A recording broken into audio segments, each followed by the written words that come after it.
I'll call the April 22nd meeting of the Newport Beach City Council to order. Can we have the roll call, please? The record will show that all members are present. Closed session report? Yes, the City Council in closed session approved a settlement agreement in the action related to the Newport Beach Brewing Company, which was filed against the city, case number 07-CC-01408. And that action is a contingent settlement that revolves around the changing of a condition of approval of a use permit. And I have an extra copy, and additional copies of the settlement agreement will be available later if anybody wants a copy of it. Okay, thank you. Would you please rise and join me in the Pledge of Allegiance, led by Councilman Curry, followed by the invocation by Rabbi Mark Rubenstein. Please join me in the pledge to our flag. I pledge allegiance to the flag of the United States of America and to the republic for which it stands, one nation, under God, indivisible, with liberty and justice for all.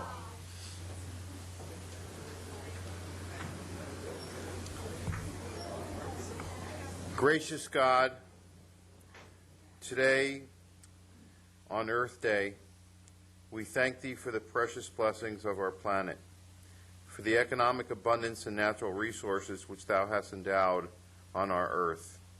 We are grateful for our towering cities and peaceful towns, our schools and universities, our synagogues and churches. We appreciate our rivers and lakes, mountains and valleys, fruitful farms, and majestic forests. O Lord, in the past century we have discovered the secrets conquering our universe, but we have not unlocked the treasure chest of vital scientific secrets of our earth. We have learned to span continents and we have conquered outer space, and yet we seek to solve problems on this earth, and on this day we are cognizant, O Lord, of them. Lord, grant us courage to face this day with all its challenges. Endow us with strength to live and labor with sincerity of purpose and consciousness endeavor to better our lives and to cut costs. Above all, to own ourselves. Let us ever be true to cause, to better our fellow man. May honest convictions and sound moral judgment govern our actions. Fortify us in resisting the pattern of easy conformity. Fill our hearts with love and respect for all people. Teach us to seek virtues, not faults. Let us take pride in forbearance and guard ourselves from quarrel and discord. O Lord, guard us with stamina and strength in never-lasting battle for peace, and inspire all nations to pursue peace with all their might, and to outlaw war and poverty forever. Amen. Thank you, Rabbi. First item on our agenda tonight is presentations. We have a presentation by the American Cancer Society of the Visionary Award.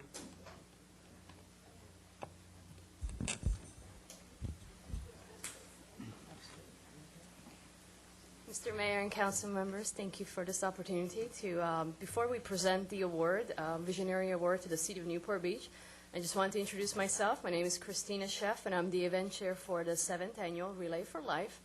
It will take place on May 17th and 18th at Newport Harbor High School from 10 a.m. to 10 a.m. Sunday morning.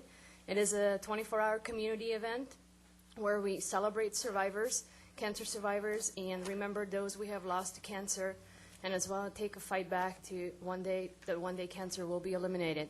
And with a special message, I would like to invite one of our committee members, Pamela Curry, our survivor chair, to say a few words.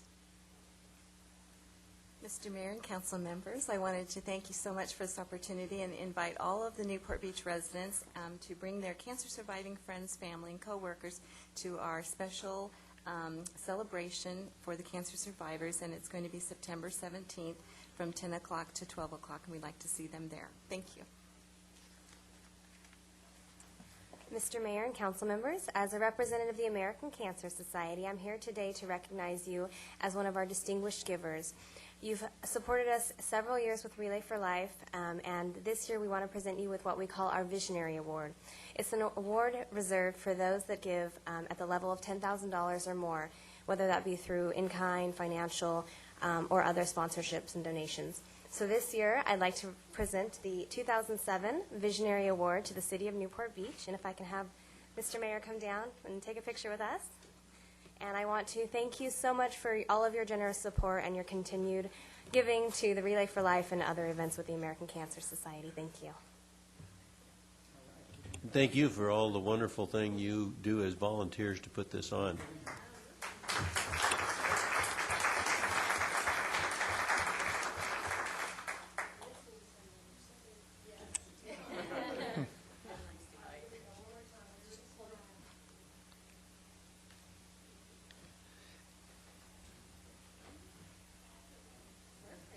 While they're taking the pictures, it should be noted that the participation in this event extends throughout the city. Both the police and the fire departments, the city slickers, Homer Bludow, our city manager, has been involved for many, many years with the Relay for Life.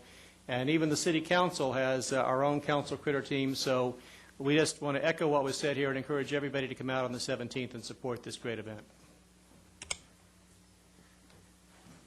Thank you, Councilman Curry. Our next presentation is the Spirit Run Proclamation. Whereas on Sunday, March 30th, the Spirit Run marked its 25th year of promoting family, community fitness, and fun. And in honor of its 25th year, the Spirit Run raised the level of fundraising and fitness goals by inviting all Newport Mesa schools to share in the race proceeds.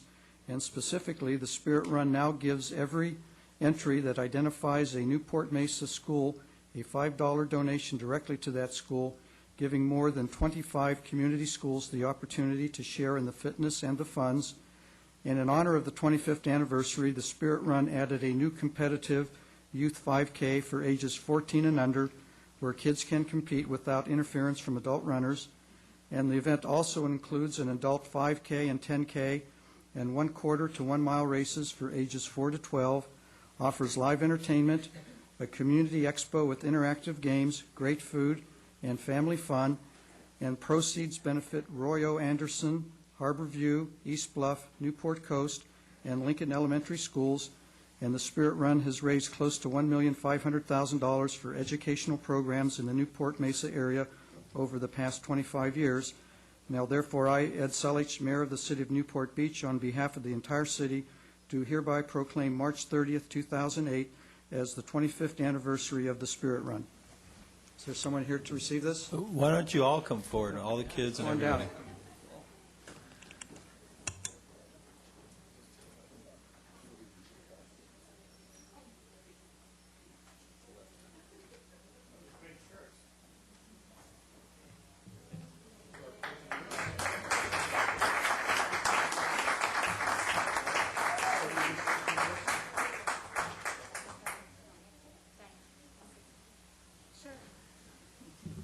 I'm Diane DeRudy. I'm the Spirit Run co-chair this year. I'm here with Laura Favreau, who has been the co-chair for the last 5 years, so I want to recognize her. And on behalf of all of the committee members from all of the 5 Newport Beach elementary schools that manage this race, we'd like to thank you. And we have a bunch of kids here to share in our joy and you honoring us in this way. Thank you very much.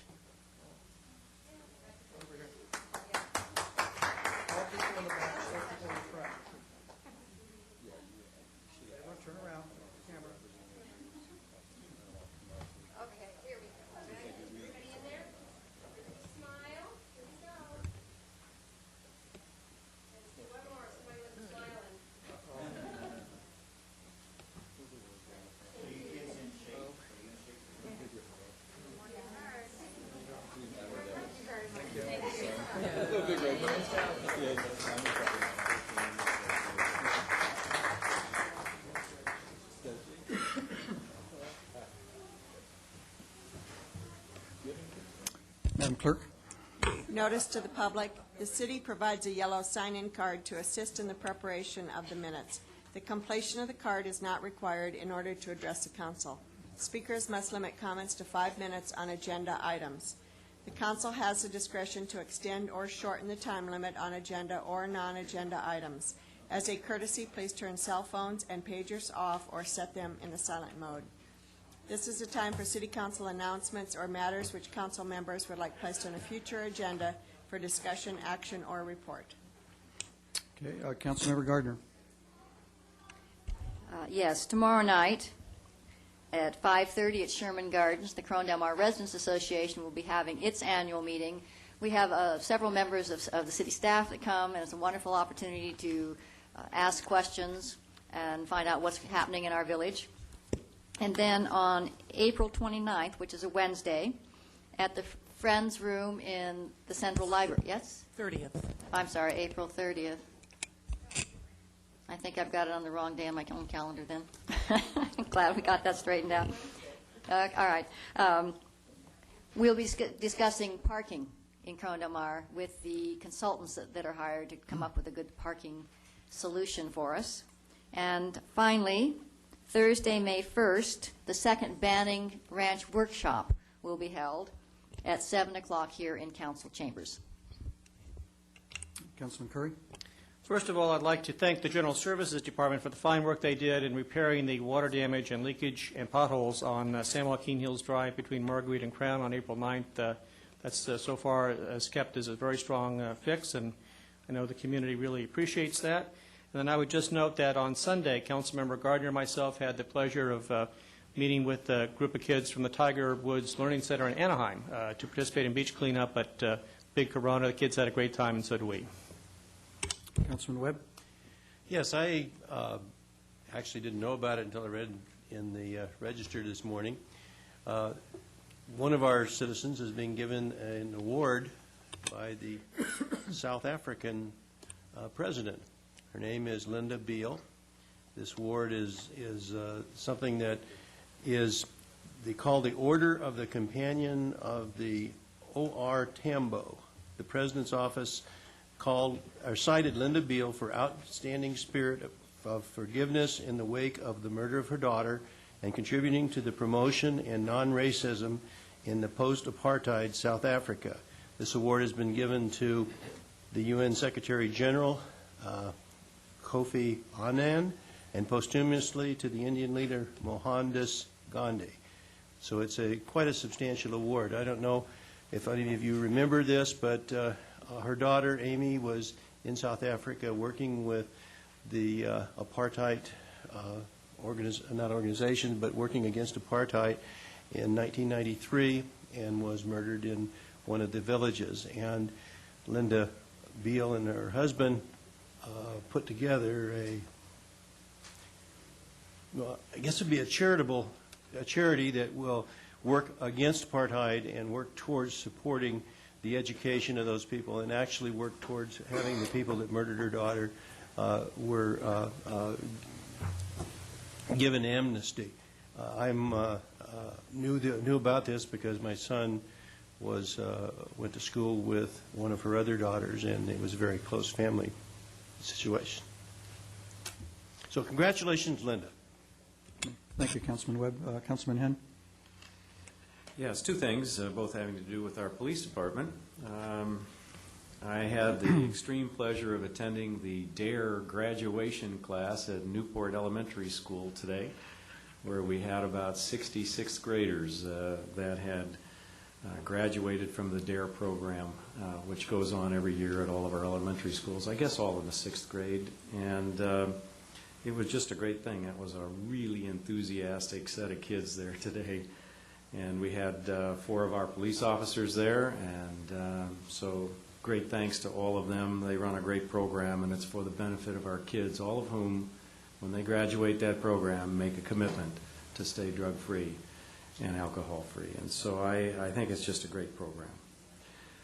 Secondly, congratulations to our police department for taking another first-place finish in the Baker to Vegas run, which for those of you who don't know is a 120-mile run that starts at about 5 p.m. and winds up, in the case of our police department, about 15 and a half hours later, starting from Baker and running through the night to get to Las Vegas.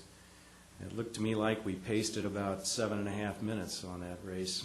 That's pretty darn good. It was the 4th first-place finish in a row and the 4th out of the last 6 races, I guess. So congratulations to the police department. I think it's emblematic of the fact that we have really been blessed in this city with wonderful life safety personnel between our police department, our fire department, and the lifeguards. And so congratulations to all the guys, and hope we win again next year. Thanks. Thank you. Councilman Rosansky? Yes, I'm going to put in a plug for a big event that's happening this starting Thursday in Newport Beach. It's the Newport Beach Film Festival. Kicks off Thursday night with, I think the name of the movie is Sherman's Way. It is? Okay, Sherman's Way. They're going to have a big opening night, festival opening night at the big Newport Theater. I don't know if there's still tickets available. I know it's always sold out. It's a great event. But even if you can't make it out to the opening night, they're going to have special spotlight premieres all over town for the following nights, plus literally hundreds of movies and shorts. It's a great thing to participate in.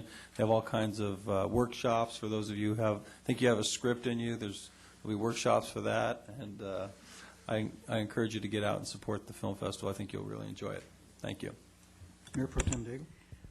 Yes, as with the mayor and the other council members, participated in the Children's Reading Week, in which we went to each of the local libraries and read to children. And the age group that I had was 2 to 3, and so we read some music, some board books, and then we sang some songs. So it was great. And being at Mariners Library. Could you sing one of those for us now? Itsy Bitsy Spider? Yeah, Is sure. that what you're thinking? Okay. I'll do the motions and you do the Perfect. singing. We Okay. did the hokey pokey. The hokey Oh, there you go. Give it a try. Everybody up? Okay. No. Perfect. And we had Zachary, who is Councilman Webb's grandson, and he came in his Dalmatian costume with the spots and tail. So he came to party. That was great. And then today, as part of Earth Day. Wait, are you talking about Don came that way? Or? No. I thought you meant Don came that way. I'm training him early. The big dog, little dog, right? Big dog, little dog. Today is part of Earth Day. More than 50 students from Bonita Canyon School walked over the ridge to Bomber Canyon, and they were met by Governor Schwarzenegger for Earth Day. And the governor was there to celebrate or recognize the first ever California natural landmark for the Irvine Ranch lands, and that includes some of our property, property in our community, Upper Bay, Back Bay, and then also Crystal Cove. And it was really a wonderful event. And as the chairman of the Irvine Company, Mr. Bren, said, nature inspires the soul.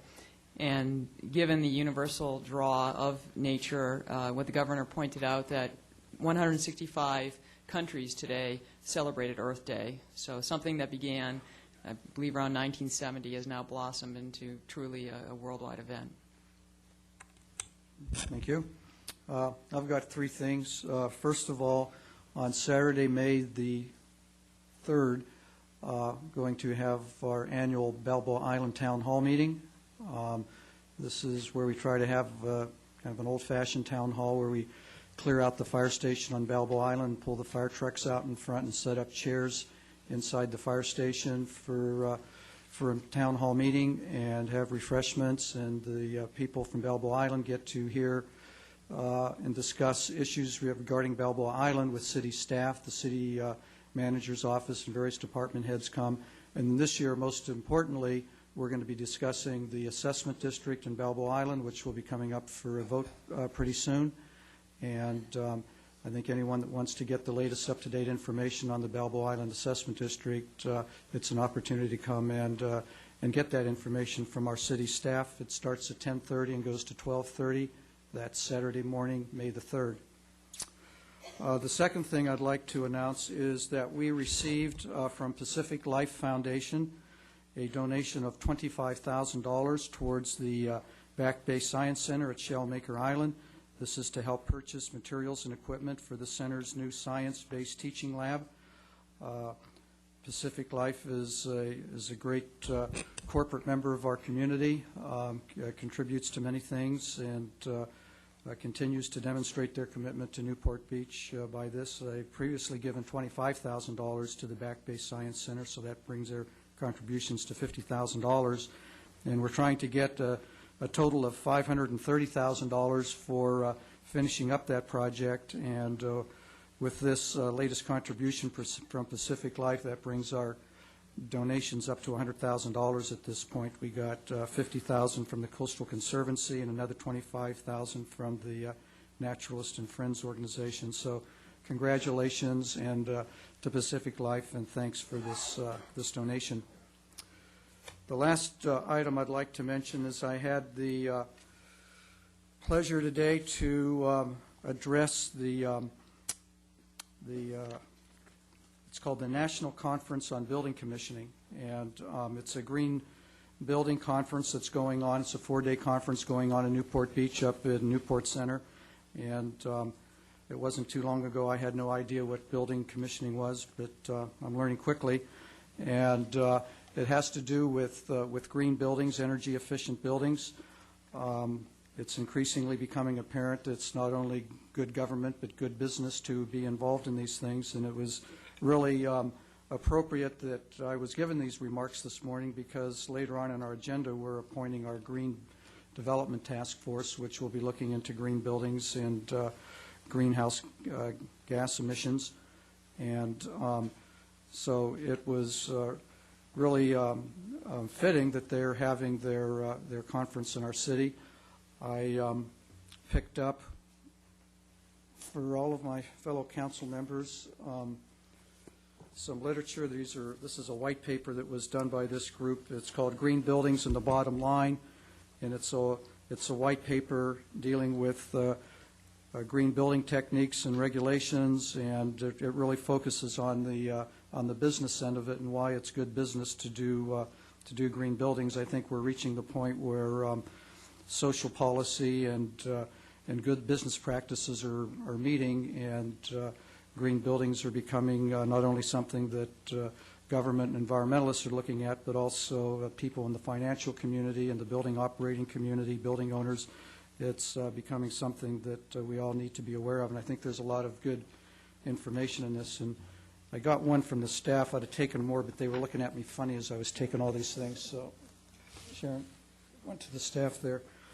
Just an interesting fact. They did we all know that the Marriott was recently renovated, and I think this was an energy audit that they did, but they went through and they identified $1.2 million of annual savings, which is a 32% reduction in that segment of the hotel's operating cost, and it would only cost $1.9 million to effect these, which means that there would only be 1.6 years on the payback. So it shows that with what we're all faced with higher energy cost and resource conservation, that doing green buildings can be good business too, and I'm really proud that we're going to start moving ahead on that with our task force, and hopefully we'll become leaders in this as we are in water quality in future years. Okay, Madam Clerk. All matters listed under consent calendar, items 1 through 22, and supplemental items 29 through 31, are considered by the council to be routine and will all be enacted by one motion in the form listed below. The City Council members have received detailed staff reports on each of the items recommending an action.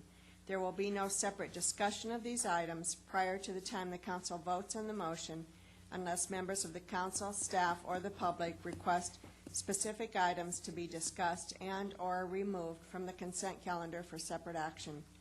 Members of the public who wish to discuss a consent calendar item should come forward to the lectern upon invitation by the mayor, state their name and item number. If the optional sign-in card has been completed, it should be placed in the box provided at the podium. Thank you. Councilman Henn, any items to pull? Nothing to pull, but at the EQUAC meeting last night, it was asked whether the nominees to the Green Development Committee, any of them are actually LEED certified. Does staff know if that's the case? I checked with the two architects today, and they are not, although someone in Mr. Jeanette's office is about ready to take the test for certification. And I believe we have some people on staff that are taking, don't we? They're not certified yet. Yet, but they're in. Yes. Okay. Thank you. Councilman Rosansky? None, thank you. Mayor Pro Tem Daigle? No, thank you. Councilmember Gardner? Number 6. 6. Okay. Councilman Curry? No items to pull, but I just want to make note on item S29, which is... Pull that. You're going to pull that, talk Yes. about? Okay, then we'll talk about that. Okay, Councilman Webb? S29. Okay. I have none to pull. Staff?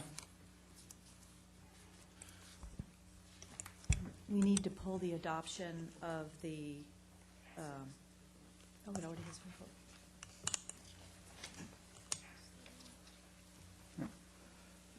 Anything from the staff to pull?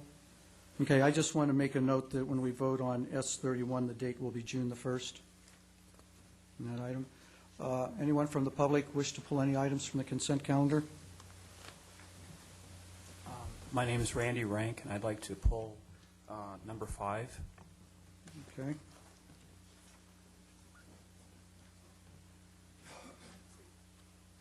My name is May Rank, and I'd like to pull number 5 also. Okay.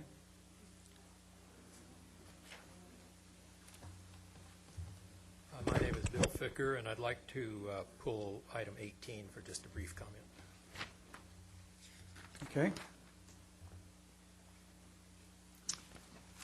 Any other items? Okay, motion, please. Mr. Mayor, make the motion to approve items 1 to 22, supplemental items S29 to S31. We're going to be pulling items number 5, 6, 18, S29, and then on S31 include the comments made by the mayor. Okay, there's a second by Councilman Curry. Please vote. Motion carries. Okay, the first item pulled is item number 5. It's ordinances for introduction, kennels in West Santa Ana Heights.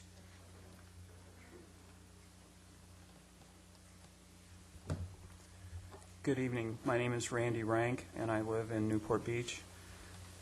Good evening, Mayor Selich, Mayor Pro Tem Daigle, council members, and staff. I would like to begin tonight with a comment regarding the City Council staff report related to the County of Orange resolution in effect at the time of annexation of West Santa Ana Heights, which I was a previous resident of. The language in question is as follows, quote, "The Animal Control Unit found the county resolution to be not only an advocate for the animals, but also a harmonious understanding between kennel operators, neighbors, and the County of Orange," unquote. Unfortunately, there has never been a harmonious understanding between the kennel operators and neighbors. The usual process is to contact the neighbor and notify them of a problem, but not with these kennel owners and caretakers. Case in point, recently during a phone conversation, April 14th, at 2:15 p.m. to Coast Canine regarding excessive dog barking, the person who answered the phone, Nancy, responded by saying, quote, "What should I do? Choke her air supply? It's a new dog," unquote. Also, on July 7th, 2007, my wife called Coast Canine and asked Nancy if there was something wrong with a dog. Her response was, quote, "Tell me something. Who are you? It's going to bed soon. I don't have to tell you anything," unquote. The repetitive response we always hear from the kennels is, quote, "We were here first. Move," unquote. That does not sound like a solution. Additionally, some time ago, Judy Nichols of Sunrun Kennels came up to my wife, who was walking down Riverside Drive, and Judy bluntly asked, quote, "Why are you on this street? Checking to see which dog is barking? You're not allowed to be here on Riverside Drive," unquote. Finally, in 2003, after a Newport Beach City Council meeting regarding the annexation of West Santa Ana Heights, the previous owner of BZY Feet Kennel accused me of throwing glass bottles at his dog. These are just a few of the examples of the non-harmonious responses from the kennels regarding the safety and welfare of the dogs under their care. The turbulent effects on a person's health are as follows: hearing loss, increased stress and blood pressure, sleep loss, distraction, lost productivity, depression, problems with concentration, uncertainty and lack of self-confidence, irritation, misunderstandings, problems in human relations, difficulty in falling asleep, awakenings, fatigue, headaches, anger, learning disabilities in children, and a general reduction in the quality of life and opportunities for peace and tranquility. The dogs are 50 feet from the apartment complex. Thank you. Okay, thank you.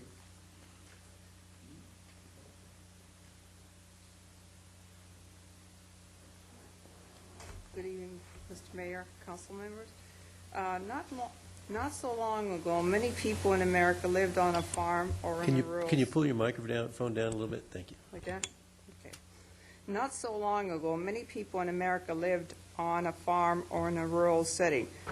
To visit your neighbor, you had to walk down a gravel lane and across the meadows to get to your neighbor's front door. Today, many people live in cities or in developments where each house is located on a small piece of land. Some people live on lots with no land between their home and their neighbors. Because people are living closer and closer together, conflicts frequently arise when activities by one landowner affect a neighbor or the community. The ownership of land and property is a right we enjoy in America. With that right comes the responsibility to use our property without annoying or injuring others. This came from Penn State University. So in the staff discussion area, the kennel owners have never maintained a good relationship with the citizens that live in the surrounding areas. It has just been the opposite. 10 years ago, the county built apartments on Lang Drive, now known as Village Heights on Mesa Drive. Made the tenants sign that they would not complain. That's like muzzling individuals. That's not fair. Except there are two other large apartment complexes on Mesa Drive which are affected by the kennels, and this was not included in the staff discussion. In the 2003 animal control in the county was disorganized, and no one monitored them at that particular time. In 2006, when a new ordinance came through, the Board of Supervisors started monitoring the animal control. It improved. So when it comes to animal control or the kennels, they have to be constantly monitored. When we were at the planning department in 2003, there was about 200 dog individuals that spoke. Mostly it was all excuses and more excuses. Finally, the chairman in December said to the individuals, in January, I would like to have a solution. Only one person came up with a solution. Basically, they know all the tricks of the trade and make a lot of excuses and make a lot of money. Approximately 20 dogs, $50 a day, that's $1,000 a day. That's a lot of money. I also have some, forgot to hand this in.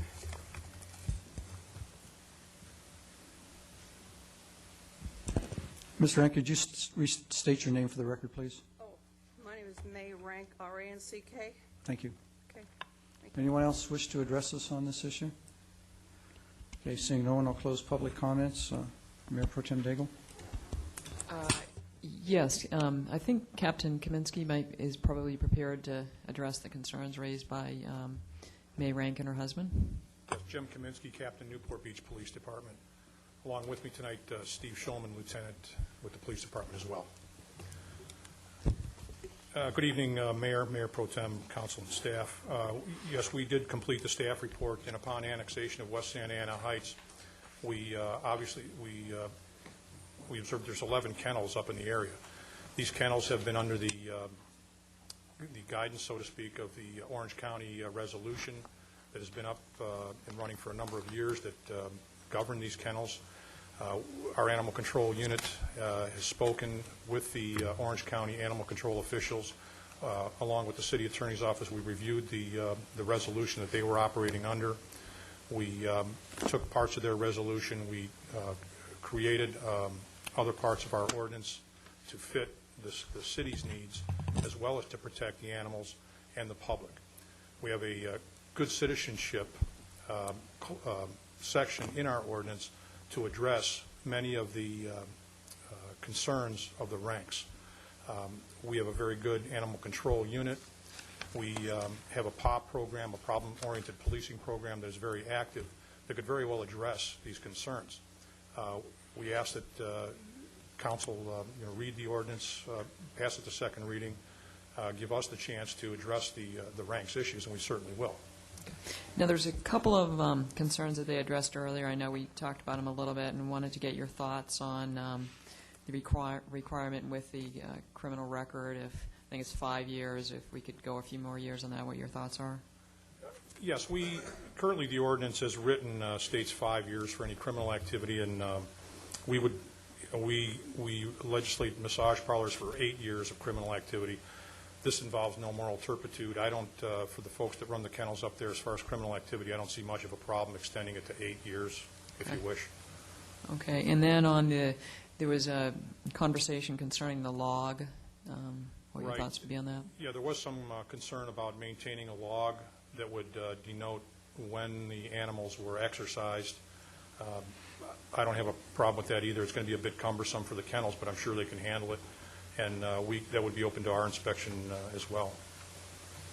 Great. And then one additional issue, when there are noise complaints, how does the city respond to that? We have, as I stated in the ordinance, the amendment to Title VII, we have under 7.35090, subsection A, the good citizenship section, and it states that the animals for which they are responsible to constitute a cause of hazard or to be a menace to the health, safety, or peace of the community. This would certainly be one area that we would look at. We also have under Title VII as well, section 7.20.010, which is entitled noisy animals. With this ordinance, we can have 1 or 2 neighbors complain. It only takes 1. We would respond with our animal control officers, evaluate the situation. We can administer administrative citations.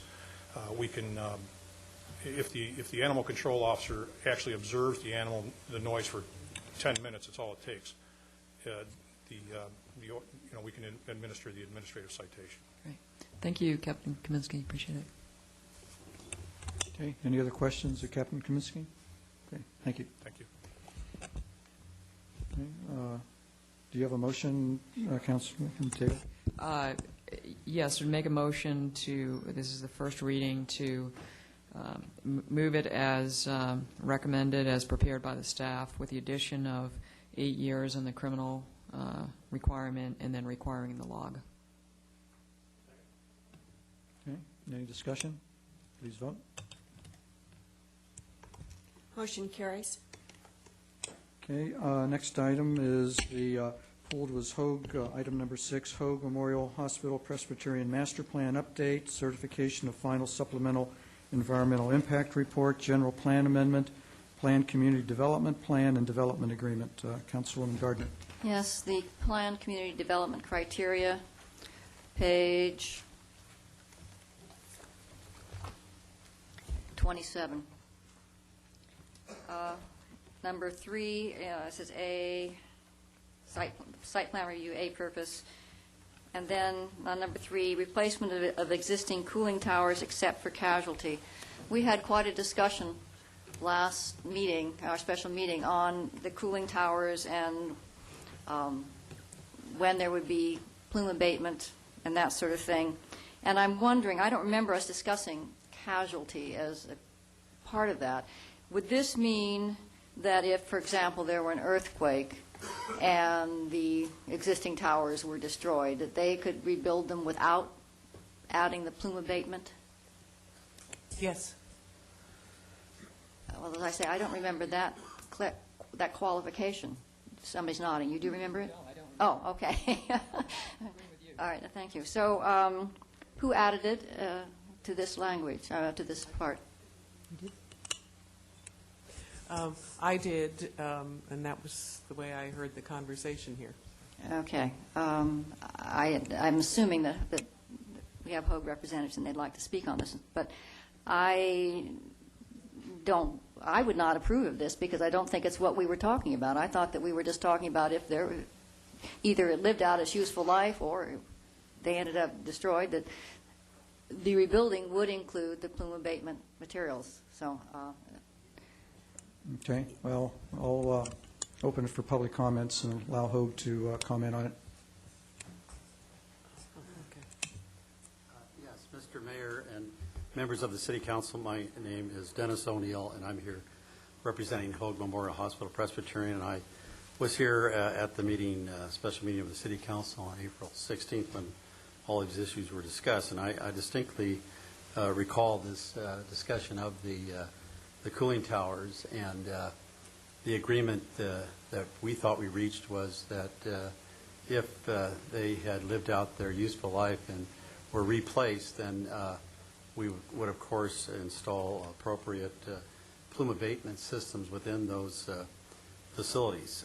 The concern that we had when this came up was the cost of the systems, ranging anywhere from $6 to, I think it's close to $9 million to replace these towers with the full plume abatement system in them. And we suggested that if in fact there was a earthquake tomorrow or the following week or within a relatively short period of time, that in effect it would require the rebuilding with the plume abatement systems and at the $9 million cost, and then of course all of the energy costs to service those facilities. And I distinctly remember that we did not agree to a situation where if there was a casualty or calamity or a natural disaster that they needed to be replaced, that we would then offer to put the systems in at that time. That was my best understanding. All right, well, then we have an honest misunderstanding, I think, because I do remember, of course, the natural life, but I thought that was a concession in addition to the replacement. I know just from my perspective, not that I'm indifferent to costs, but one of the big concerns that HOAG had in addition to cost was that any kind of addition at this point, any sort of retrofitting, any development of new towers was going to be a real hardship because it interfered with your power system. Right. Well, if they're destroyed by earthquake or something, they've been interfered with big time, and that's not so much an issue. Correct, and it's just, to me, it seemed to make sense to stand up at that point and do what I think most of us feel should have probably been done the first time around, but wasn't. Right. But I'm willing to, I would like to see that removed or reworded, but I will listen to my cohorts to see if anybody well, I can certainly understand the thinking behind that, and I don't know what rewording we could put in there. I agree. I think we agree in principle that, of course, if there's a natural disaster that takes these towers out, that it probably makes some sense to put a system in with the new facilities. However, there was a debate, that we've had ongoing as to, what was the original intent when the cogeneration facility was built.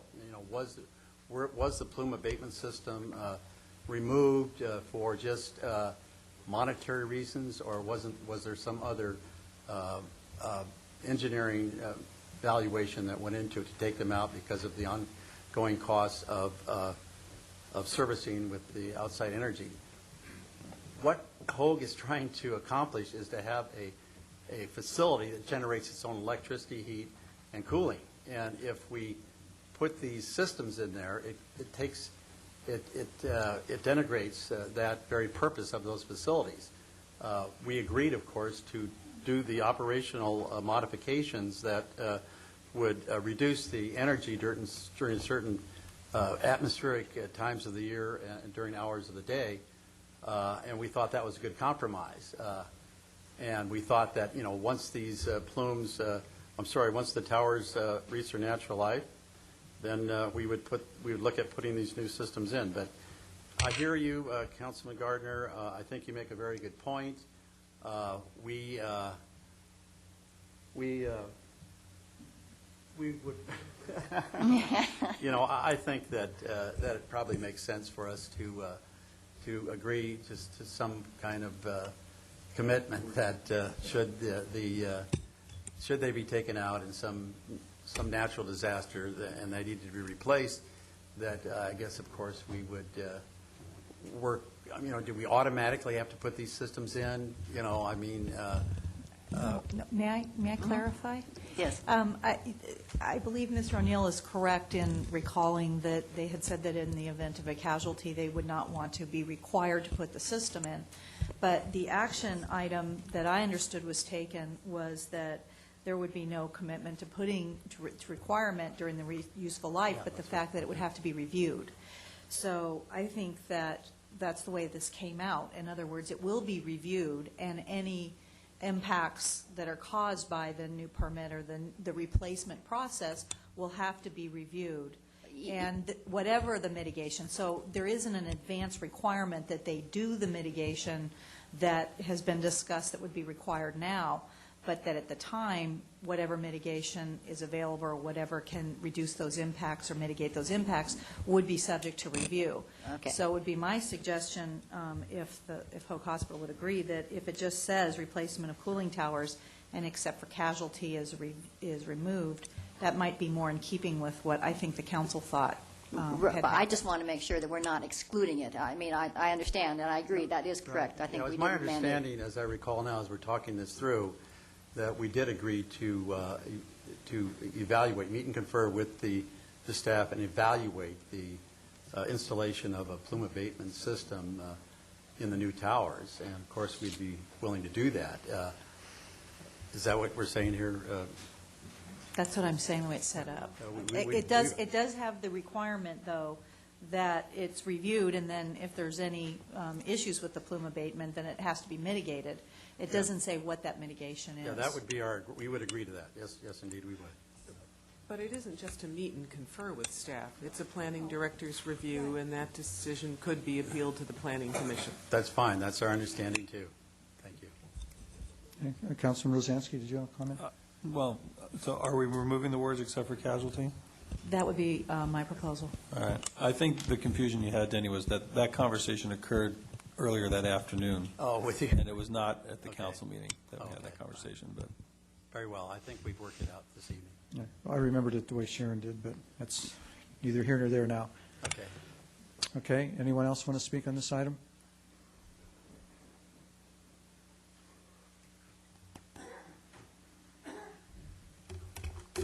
My name is Eric Thurner. I'm the co-chairman of Friends of Sunset View Park and also the Villa Balboa Hoag Liaison Committee. I just have a question. Are my remarks just limited to the discussion we were just having about cooling towers and casualty losses, or can I make a broader comment? Anything on the agenda item, once it's pulled, it's fair game. Okay. First, I'd like to thank the council for clarifying this issue.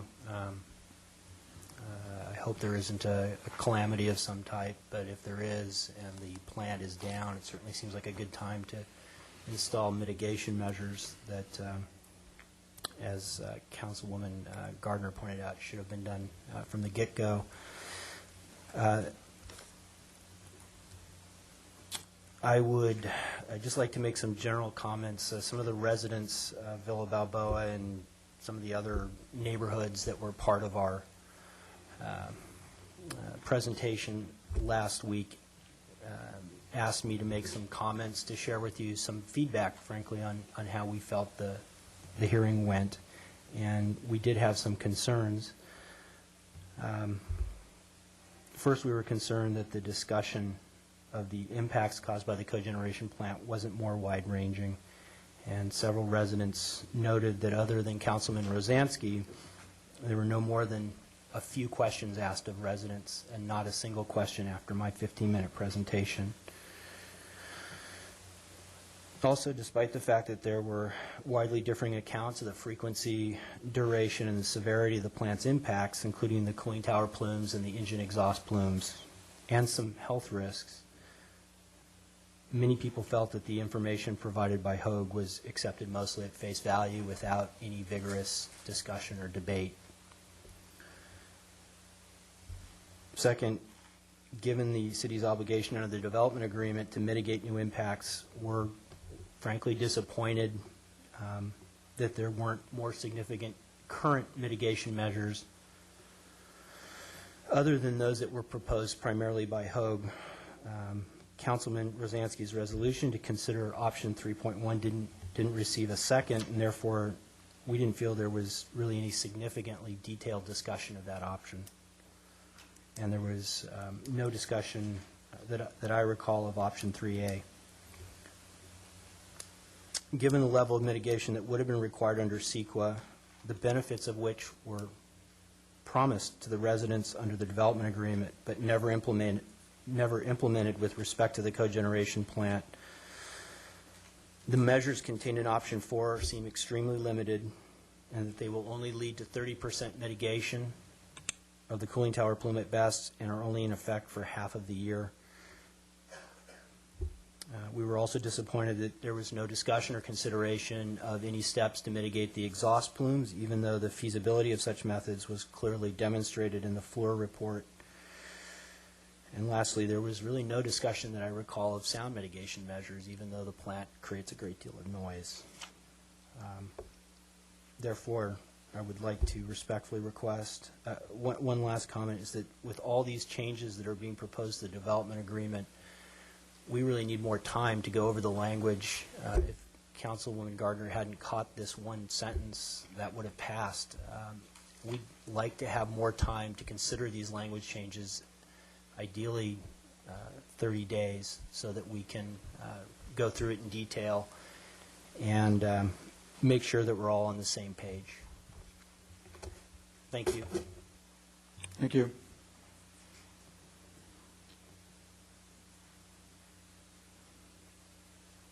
Good evening, Mayor and City Council. I'm sorry, I just ran from a choral dress rehearsal to get here this evening, so I heard you on the radio. My husband was holding the phone up to the television, so I just wanted to thank you again for your attention and the clarification that I heard on my way over here.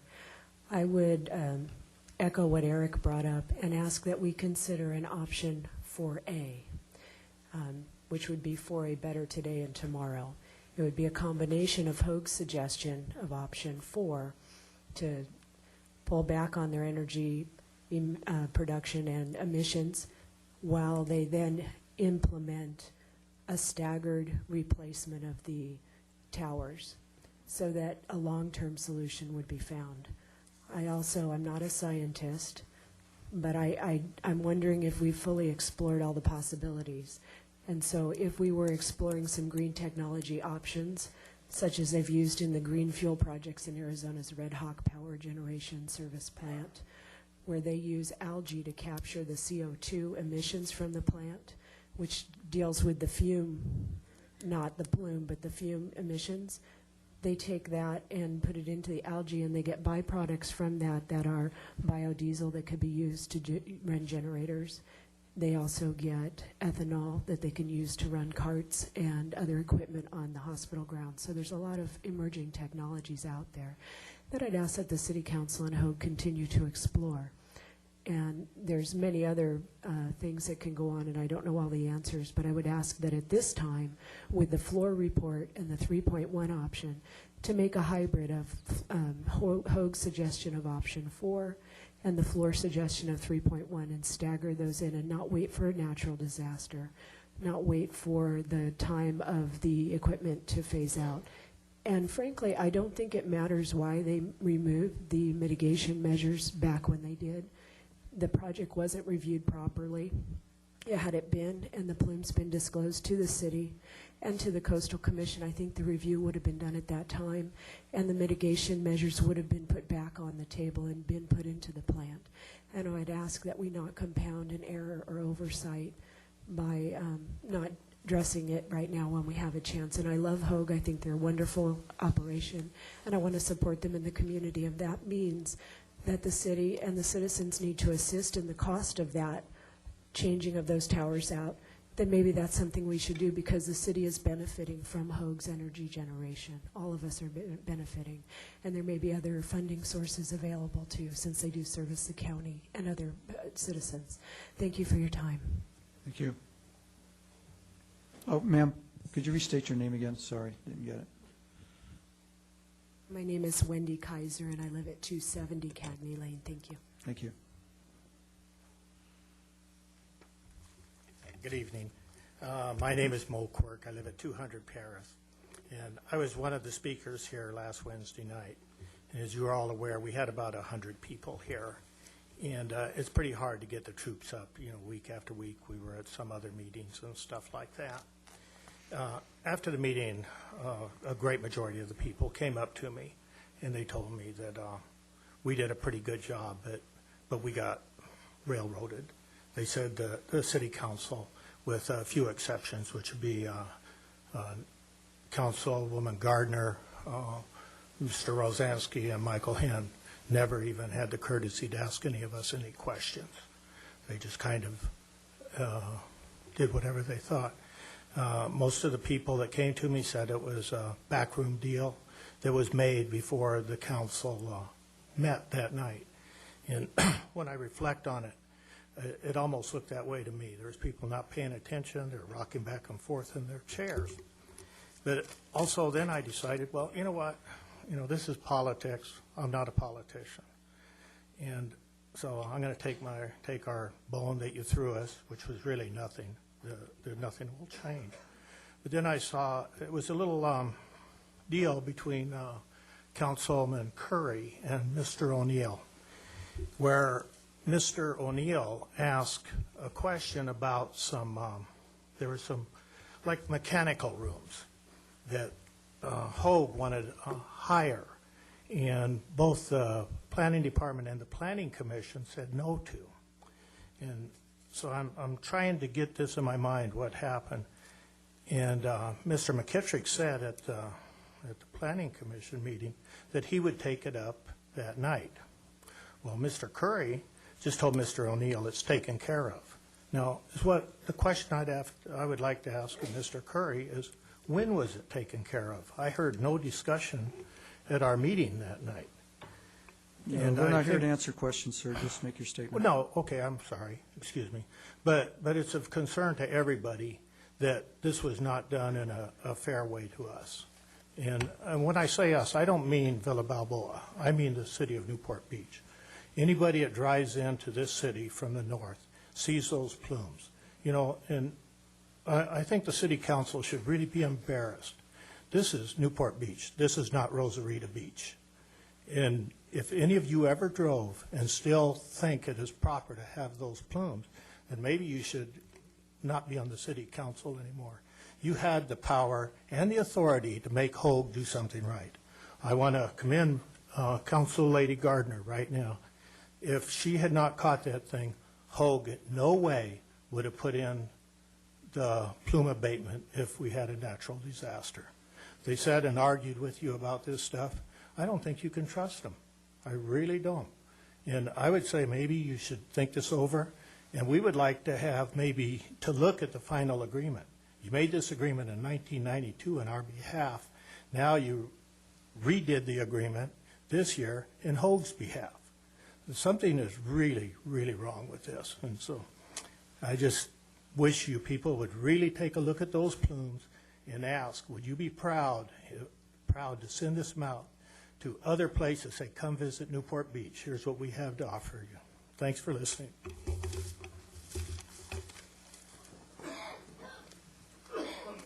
Good evening, Mr. Mayor, council members. My name is Dolores Otting. I live in Newport Beach. I'm a little bit confused because all I heard was that there would be some kind of mitigation done in case an earthquake took down one of the towers, one of the cooling towers. I didn't hear what kind of mitigation would be done. So I don't think that that's really been addressed. I watched it on television last week, and I was going to watch it again, and I'm happy about video streaming because I kind of agree with Councilwoman Gardner that it wasn't really brought up the way it was said that it was brought up. But anyway, we can all go back and look at it. I have a friend of mine that came up to me a couple of weeks ago and was so very excited because she said that the city council was holding a special meeting on HOAG Hospital just for the residents. And I thought to myself, wow, what a trip. That's really wonderful. I was really so happy. So then she said, oh, yeah, it's going to be whatever last Wednesday's date was. And I said, oh, okay, that's great. And then at the last meeting, Council, Mr. Mayor, you did adjourn the meeting to this past Wednesday that passed. And so I thought, isn't that wonderful? So then this Friday, last weekend, when I came to pick up my council minutes and council agenda and everything, I found out that today you were having the second reading. And I thought, wow, what a great deal for the residents. This is This document is a very, very, very, very important document to them, and this was done on Wednesday, and this didn't come out until Thursday or Friday, whatever. So the bottom line here is when I was in the clerk's office, I even said to Levon, I said, wow, can they really do 2 readings in like 5 days? And she said, yeah, it's Section 412 of the Charter. So I went home, and over the weekend, I looked up every single government code that is known in the state of California to find out whether or not it's okay to do a first and second reading within 5 days. And it says no less than 5 days, so I guess it has to be 6 days. So yeah, so it's in the state code also. But I've been coming to these council meetings since I was a young girl, and I'm not a young girl anymore because it's been like 18 years. And never, except for the medical marijuana emergency ordinance, and for the group homes and the short-term lodging emergency ordinance, have I ever seen that anything like this was passed. I don't know how to express to you how it looks to all of us, just plain folks out here, okay? We're now afraid that you're going to start to slam everything through like this. Something important as HOAG Hospital should have been on the regular 2-week cycle so people could have reviewed the documents with proper time. You owe it to your constituents. They elected you. HOAG Hospital might give you money, they might pay for flyers, but their votes get you elected. Councilmember Curry, Mr. O'Neill, former Mayor O'Neill, I never saw such a ventriloquism act in my whole life, where Mr. O'Neill, the lobbyist, came up. Councilmember Curry, former Mayor Rosansky, you made a motion. He wanted to make an amendment.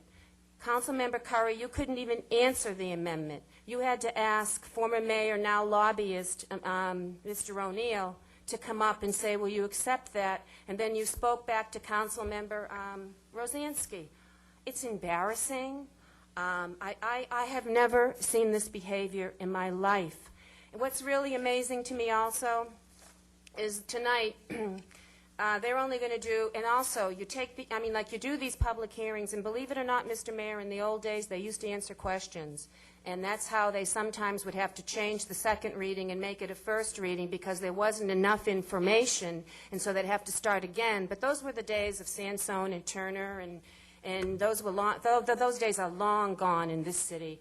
You didn't answer the question about the odor, and you didn't answer the question about the oil or the film that's on the windows, what makes that, okay? I didn't even bother to list all the rest of the questions that you didn't answer. And last but not least, I guess I get up here and just get so involved in how horrible it's getting to come to these meetings, to see what happens to the residents. I'm going to have to watch that meeting again, and it's a painful meeting to watch. So anyway, I honestly think that you should think about how you're running these things. You're not making any friends out there. So I don't know what to say, except for the fact that what people don't even realize, I just remembered, is the fact that HOAG, with all this money, tonight they're going to get another $630 million in bonds, which will mean that they have $1.2 million in debt. They got rid of, I know, the bell like Pablo's dog. I know. That's how bad it is. We get a bell to be treated like Pablo's dog. They got rid of the pediatric. If you have a child in need here and you want to go to, say, at one of the parks, a child gets hurt, guess what? You have to go to Chalk or Fountain Valley because they don't take children anymore. And that's another astounding thing. Anyone else want to address the council on this issue? Seeing no one, close it. Councilman Curry. Yeah, I would move the item with the changes as suggested by the city attorney. There are a couple other changes that are necessary, and they've been provided. Including those that are in the supplemental agenda. Yes, actually, those are the ones. Yes. And just to highlight for everyone, they were part of the intent of the motion that were made, and they were inadvertently not provided in the changes that were in the staff report. No, quiet, please. The only changes are an additional sentence to, I believe it's section 5.4 of the development agreement, which implements part of the motion which required HOAG to reimburse the city for costs incurred and associated with Flora Enterprises' review of the cogeneration plant during the 2008 annual review. And then the other change is just a small change to subsection E of the planned community text for the related to the parking areas, and it changes the word may to shall regarding the rooftop landscaping program. So it would read, a rooftop landscaping program shall be developed for parking structures and shall be subject to the review and approval of the Newport Beach Planning Department. Right, and that is consistent with our discussion from last week. And as then well. there's the additional request by Councilmember Gardner that we clarified by releasing that. Was there additional change? There's also a review procedure for the planning director's review of the cogeneration issues, and it just repeats the same procedure as for the planning commission on the site plan review that had already been in the planned community text, but the director's review is a new item, and we discovered that we didn't have a procedure, so this adds it. Okay. Is there a second to that motion? Second. Okay. Mr. Mayor, I have a substitute Councilman motion. I'm going to make a move that we continue this item until our next regular meeting to give the public an opportunity to review the substantial changes to the document and then comment on them at that time. That's a substitute motion? Yes. I'll second that. Okay. Any discussion on I the guess substitute? I would have to comment that I am just a bit uncomfortable with the extent of the changes that are being first addressed tonight, and therefore I would support that motion. Okay. Any other I'll, comments? I'll withdraw my motion then and support the substitute. Okay. Any other comments? I had one comment. I can certainly understand the perception that if people are quiet, then they somehow overlook things. But what may have missed and what may have been missed, and I was remiss in not pointing out at the last hearing, was that the mayor and the councilman Rosansky, in meetings with HOAG, were very stern about requiring a sound wall. They placed demands in the landscaping. They heard the concerns of the residents and did respond to that. And the idea was so that when it came to the hearing, there would be a list of improvements that would be some agreement to. So I can certainly appreciate the perception, but I want you to know that in these meetings, the council fully heard what you had to say, and the representatives were acting in your interests. And I think it's important to point that out. Councilman Webb. I think one other thing that I'd like to make people aware of is that not only did council members meet with HOAG, but they also met with the Villa Balboa Association and spent, at least I personally spent an hour. I listened to their entire presentation, which was, most of it was repeated at the council meeting. And I did take everything that they said into consideration when I made my determinations, and along with the things that HOAG said. So I feel that in my considerations, even though I did not ask any questions, I didn't have any questions that weren't answered. And so that I didn't feel I need to necessarily make a statement. So, All right. And I would also say I had a very comprehensive binder of information that was provided to me by the homeowners and by the delegation that came and met with me in my office, which I found to be amongst the most helpful information that's ever provided on these kind of hearings. So I was very well briefed by the homeowners about their concerns on this issue. I would also say at the last meeting, because the issue has been raised, that Councilmember Rosansky was offering a series of amendments in his effort to move the direction of where we were going. I thought it was important to get feedback from HOAG while he was doing that, and as you saw, many of those were in fact agreed to, and I think Councilmember Rosansky thanked, in fact, the process that resulted in those changes as we went back and forth with Mr. O'Neill and with the delegation from HOAG. And so I think that certainly helped make a better deal, even though it's not one that I think the homeowners would embrace, but it certainly helped address some of the issues. Okay. Any other comments?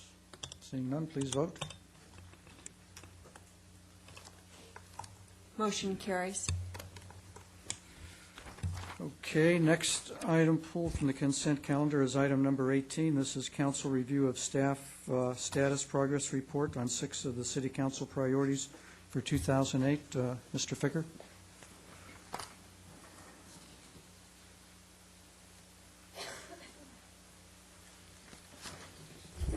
Just a very brief comment.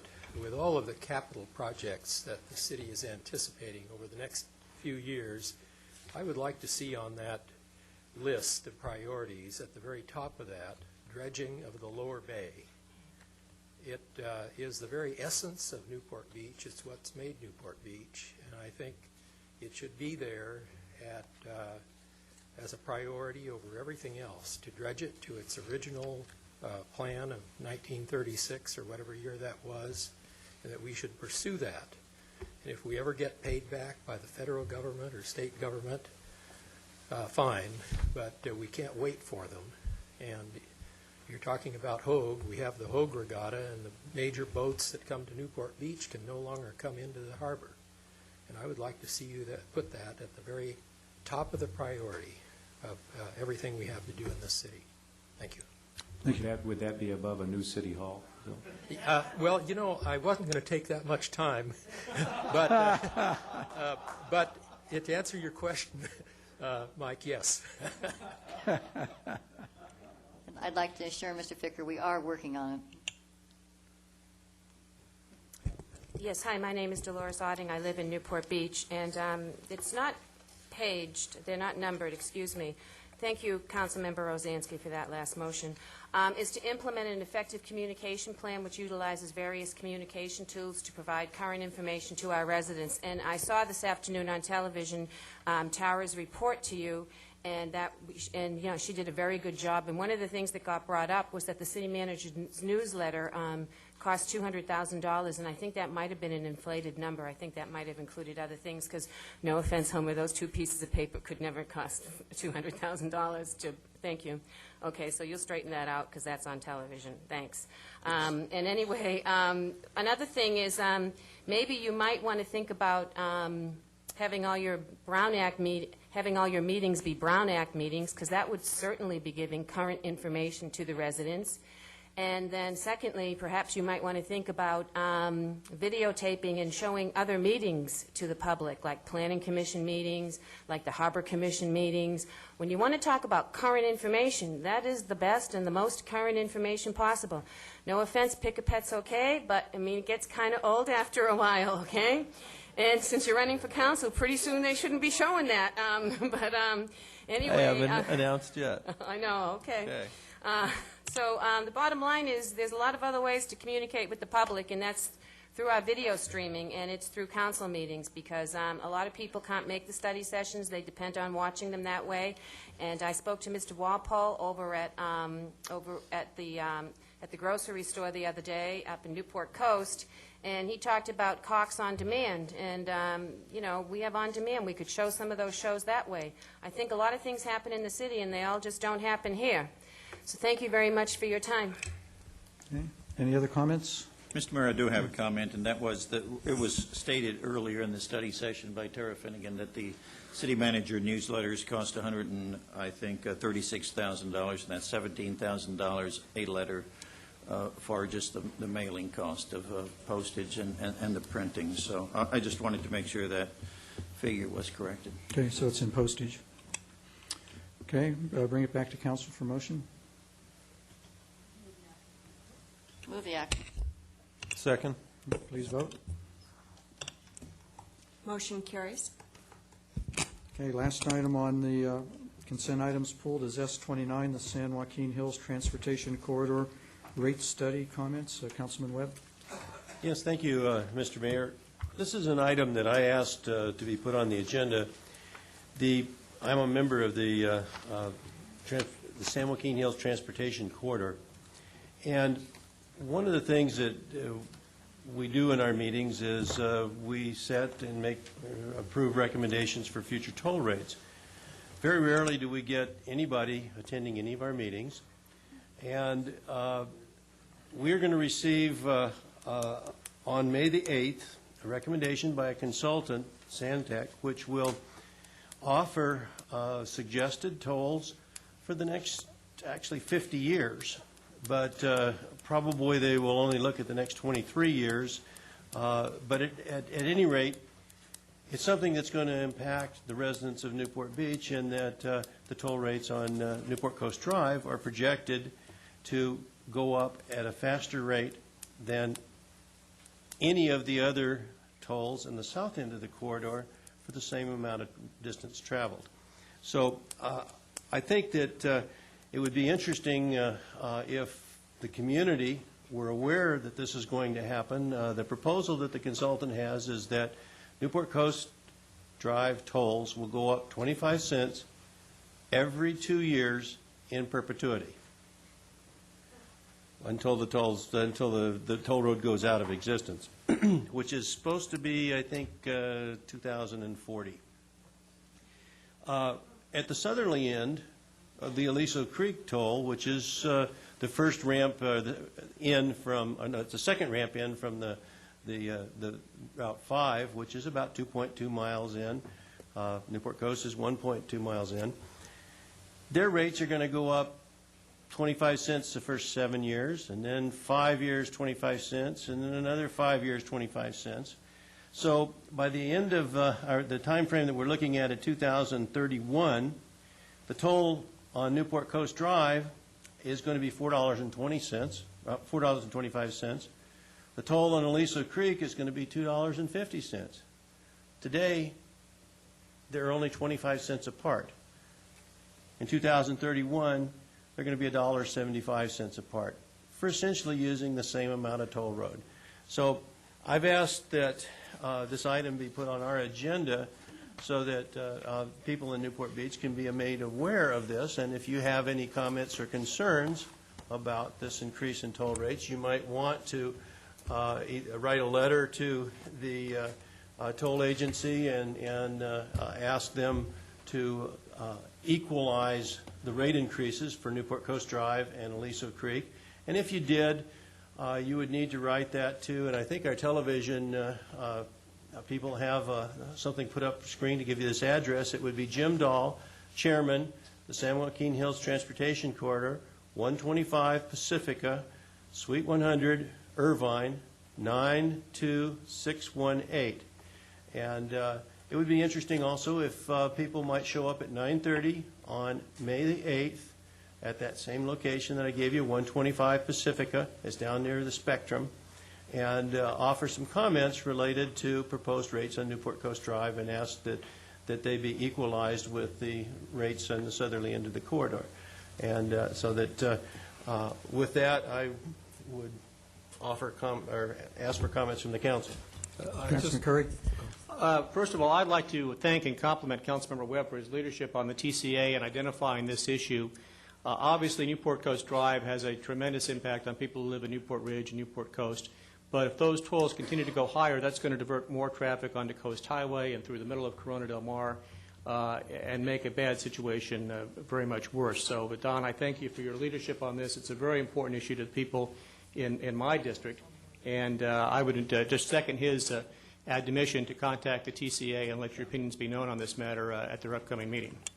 Councilman Rosansky. Yeah, I was just curious, was there some justification for these disparity, or, I mean, in the report, or was it just kind of out there? We can afford it. I figured that was the underlying justification, but was there any?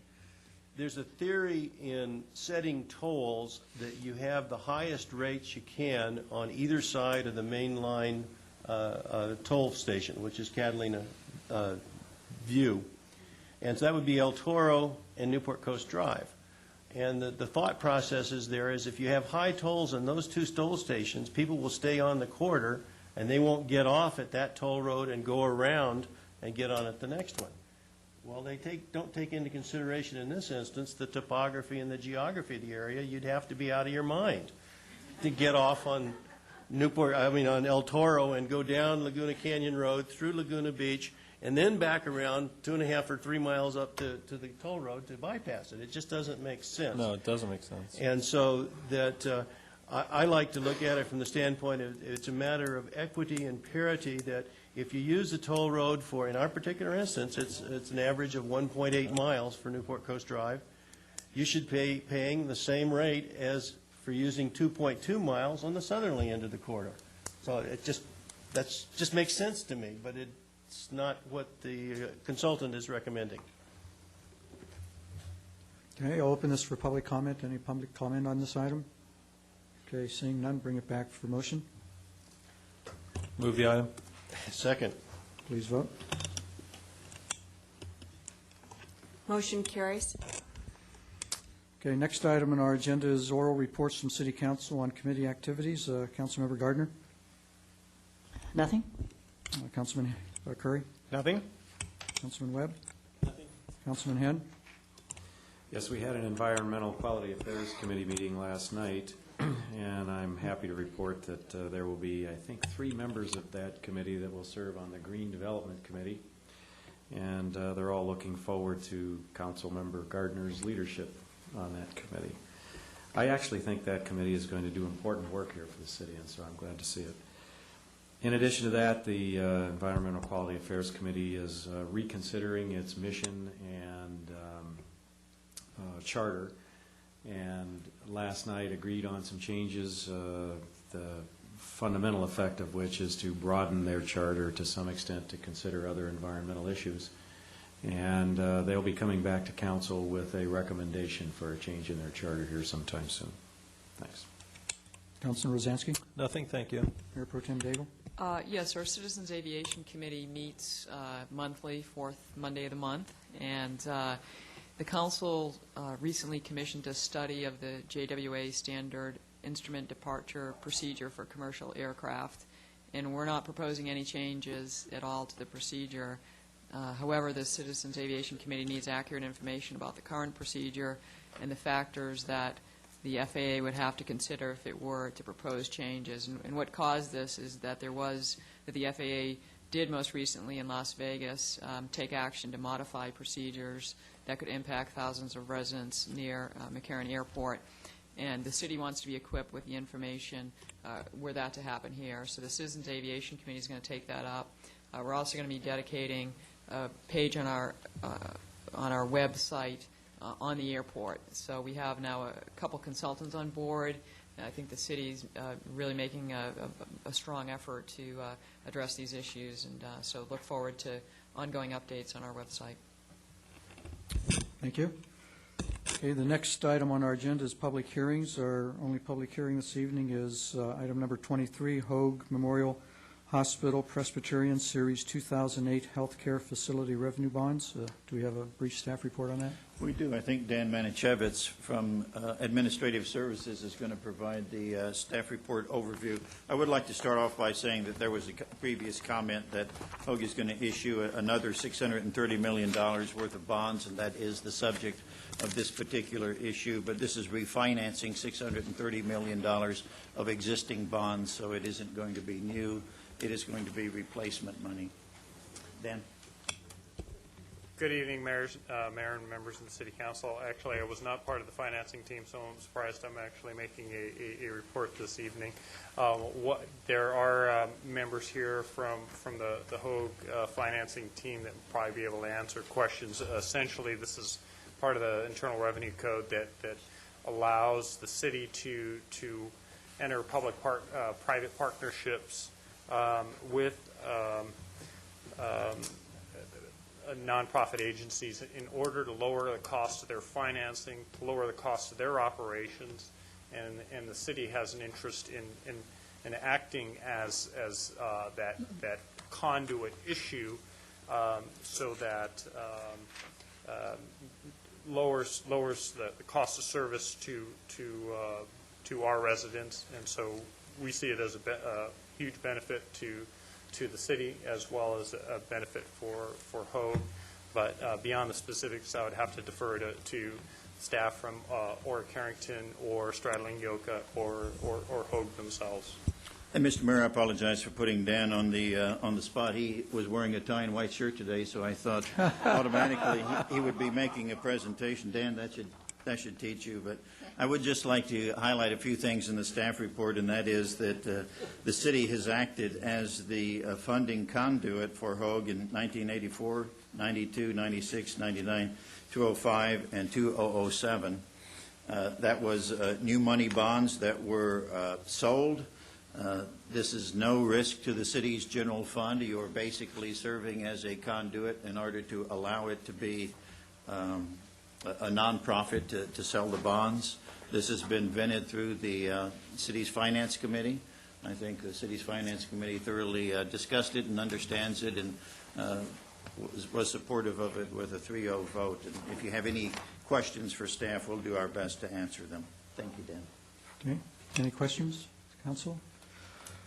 Okay, seeing none, this is a public hearing to consider the issuance of tax-exempt bonds for the purpose of financing and refinancing the construction and equipping of health facilities known as HOAG Memorial Hospital Presbyterian, located in the city of Newport Beach, California. The public hearing regarding the financing is required by federal tax law. The public hearing is now open. We will now hear from any person who wishes to speak about the proposed financing. Anyone wishing to speak, step forward, please. Hi, thank you. My name is Dolores Otting. I live in Newport Beach. This isn't the first time that I've come up to speak on the HOAG bonds, and I apologize. Thank you for correcting me. When I looked this up online, it talked about an outstanding balance of $622,950,000. And then you're right, I didn't see where it said for the that they were going to redo the existing bonds. So they're not going to be $1.2 billion in debt. It's just $630 million instead, which is good. That's much less money. I remember when we first started doing this for them, I remember one year we got like $200,000 that we gave to the fire medic program, and it was to buy different types of supplies. I could be wrong on that number. I didn't look them all up. I know for one thing for sure, this document says I think we're going to get $25,000 as a fee. I thought we always got more than $25,000. And I'm kind of curious, we have to do this because they can't do it? Or I remember Mr. Burnham telling me in years past that any city could do it for them or any other agency, and so that's the reason why we do it, is so we can get a little bonus out of it and stuff and everything. But in the meantime, how many percentage points do they save? Because we get a lower rate than they get, and so that saves them money. So how much money do they save by us doing this for them? And I would think it would be worth more than $25,000. So those are my questions. I thought we could get a better deal, and considering that they don't take care of children anymore in the community, that's not a good thing. It was just a little blurb in the Daily Pilot, just a little blurb. And so people need to know, because we have a lot of people in the community that are having more than one children nowadays, and they have a wonderful maternity area and a neonatal, but then after the kid gets a little older, it's go to another hospital. So if I could find out how much that they save or what the points are, I'm sure somebody must have that information. Thank you. Okay, thank you. Go ahead, Mr. Bludow. Mr. Mayor, if I may, I can address at least one of those questions, and that is, in the past, the city has received between, I think, $200,000 previously, or $250,000. Those were for new issues. This is just a refinancing of an existing issue. So what we're looking at is not really making money off of this deal, but basically covering the city's cost for the administrative cost of serving as the conduit and the staff time that would be involved. If it was a new issue instead of a replacement issue, then we would have a different charge on it. Okay, thank you. Good evening, Mayor and City Council and staff. My name is Wendy Kaiser. I'm a resident of Newport Beach. I'd like to support the bond proposal by HOAG. I think it's an excellent vehicle for the city to support an outstanding organization that contributes to everyone in our community. And that, I would support that, and especially if it covers our costs for the city and the time, and I think that's appropriate. Thank you. Any other comments? Okay, were there any written comments on the proposed tax-exempt bonds or the project received by the city clerk prior to this hearing? No, there were not. Okay, I'll now declare the hearing closed and bring it back to the council for action. Mr. Mayor? Councilman Curry. I would move the action as delineated in the staff report authorizing the sale of bonds not to exceed $630 million by the City of Newport Beach on behalf of HOAG, and the other points as indicated in the staff report. Okay. Second. Okay. Any comments? Please vote. Motion carries. Madam Clerk. Public comments. Public comments are invited on non-agenda items generally considered to be within the subject matter jurisdiction of the council. Speakers must limit comments to 3 minutes. Before speaking, please state your name for the record.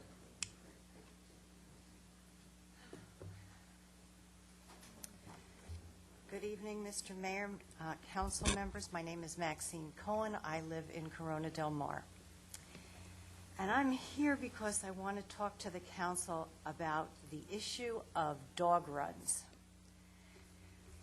and propose a new ordinance to add to the community enforcement codes. The ordinance would be that it would no longer be permissible to have a dog run in a residential setting on a non-absorbent surface. That means no dog runs on concrete, no dog runs on flat rooftops, no dog runs on stone patios.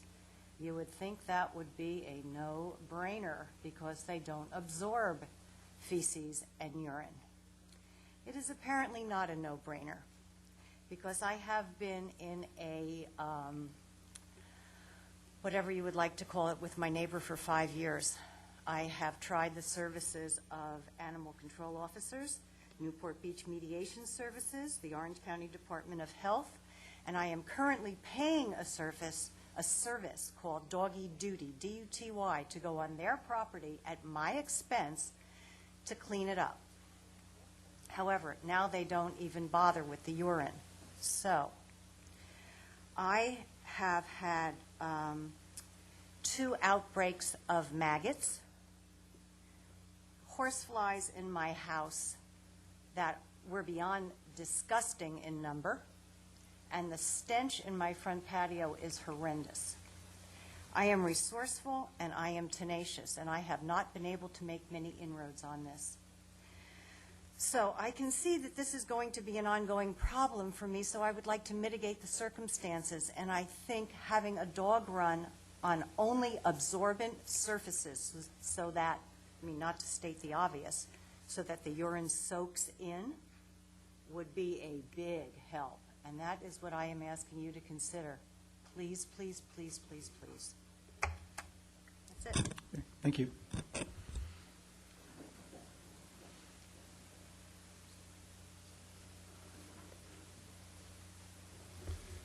I have 2 issues. First is group homes. I'm surprised that the city moved to put the group home suit in federal court. And I don't think this is helping us as a controlled measure. I haven't seen any positives from this. I think that the fact that we do not have state language in group homes is hurting us in controlling these, and I would like to see if we could go back to that.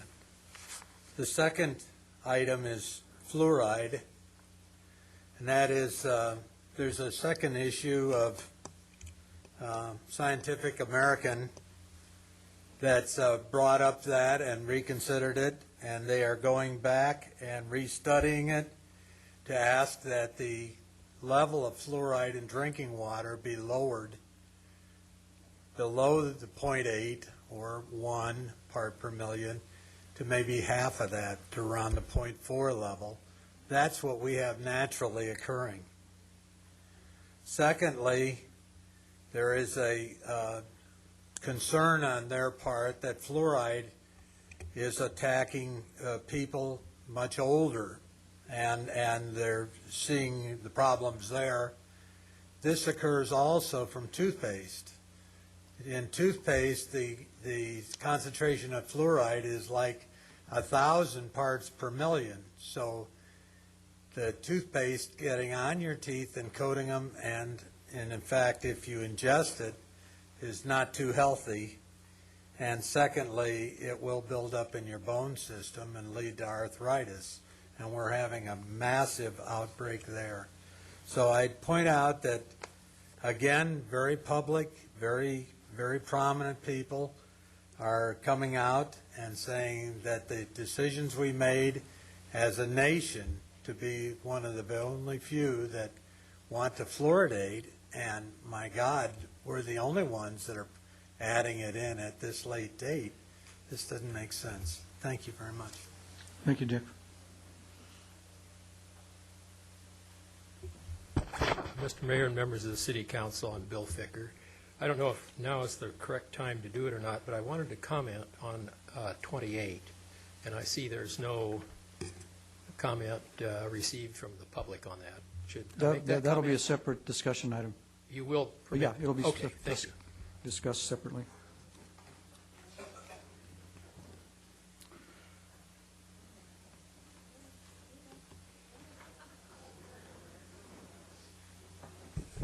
Alan Beek, 2007 Highland. Mr. Mayor, members of the council, your job as representatives is to represent your constituents. That requires keeping in touch, talking with them, discussing the problems, and collectively using experience and innovation to work out solutions. One problem in need of solution is the problem of group recovery homes. So far, it has been a problem only for West Newport and the peninsula. But Balboa Island is not exempt. Corona del Mar is not exempt. Newport Heights is not exempt.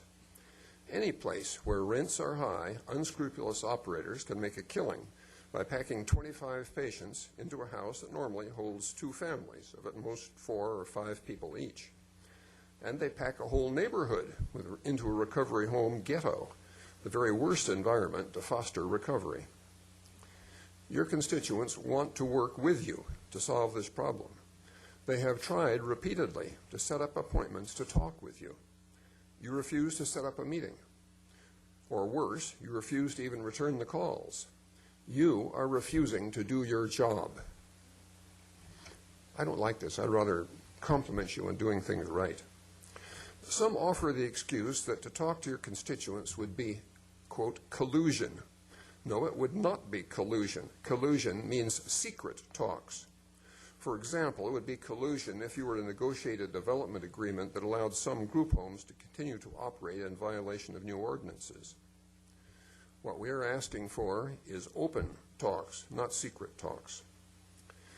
Maybe your attorney is telling you that since there's litigation, the only way you should talk is in formal arbitration conferences, with the attorney present and being paid $200 an hour. He has his priority, money. But our priority, and it should be your priority, is to solve the problem.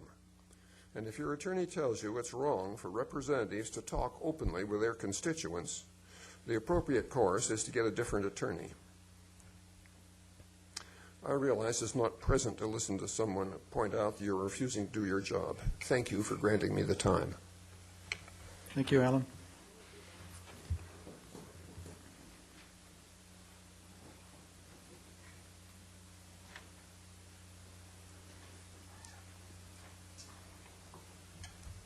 Good evening, Mr. Mayor and council members. My name is Dolores Otting. I live in Newport Beach.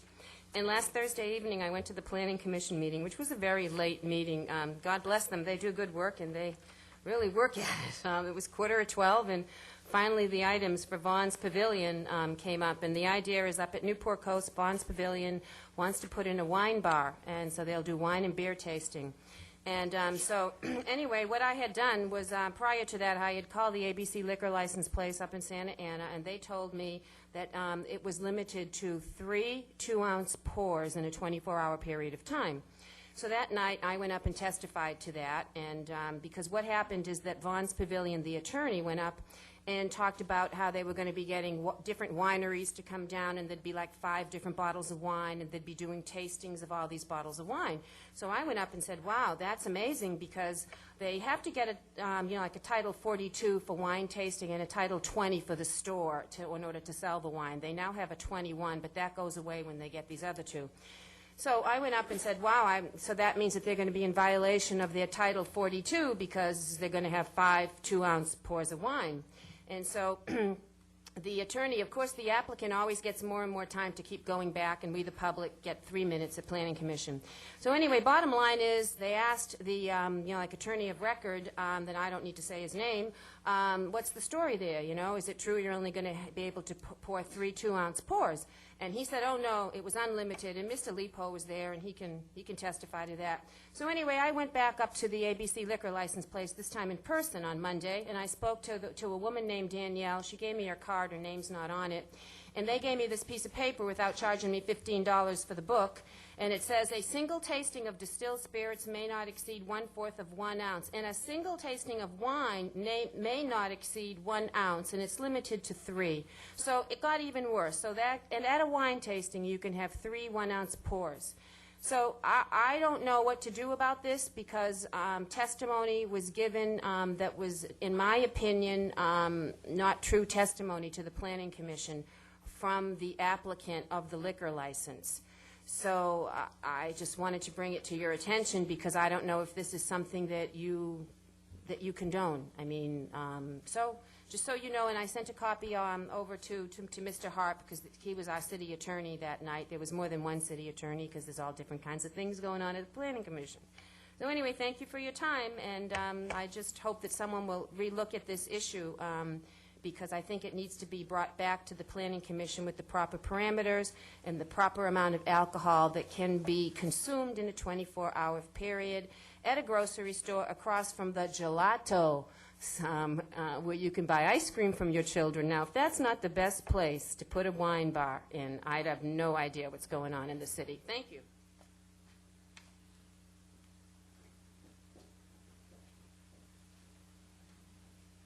Council members, Denise Oberman, resident of the city, speaking on behalf of concerned citizens of Newport Beach.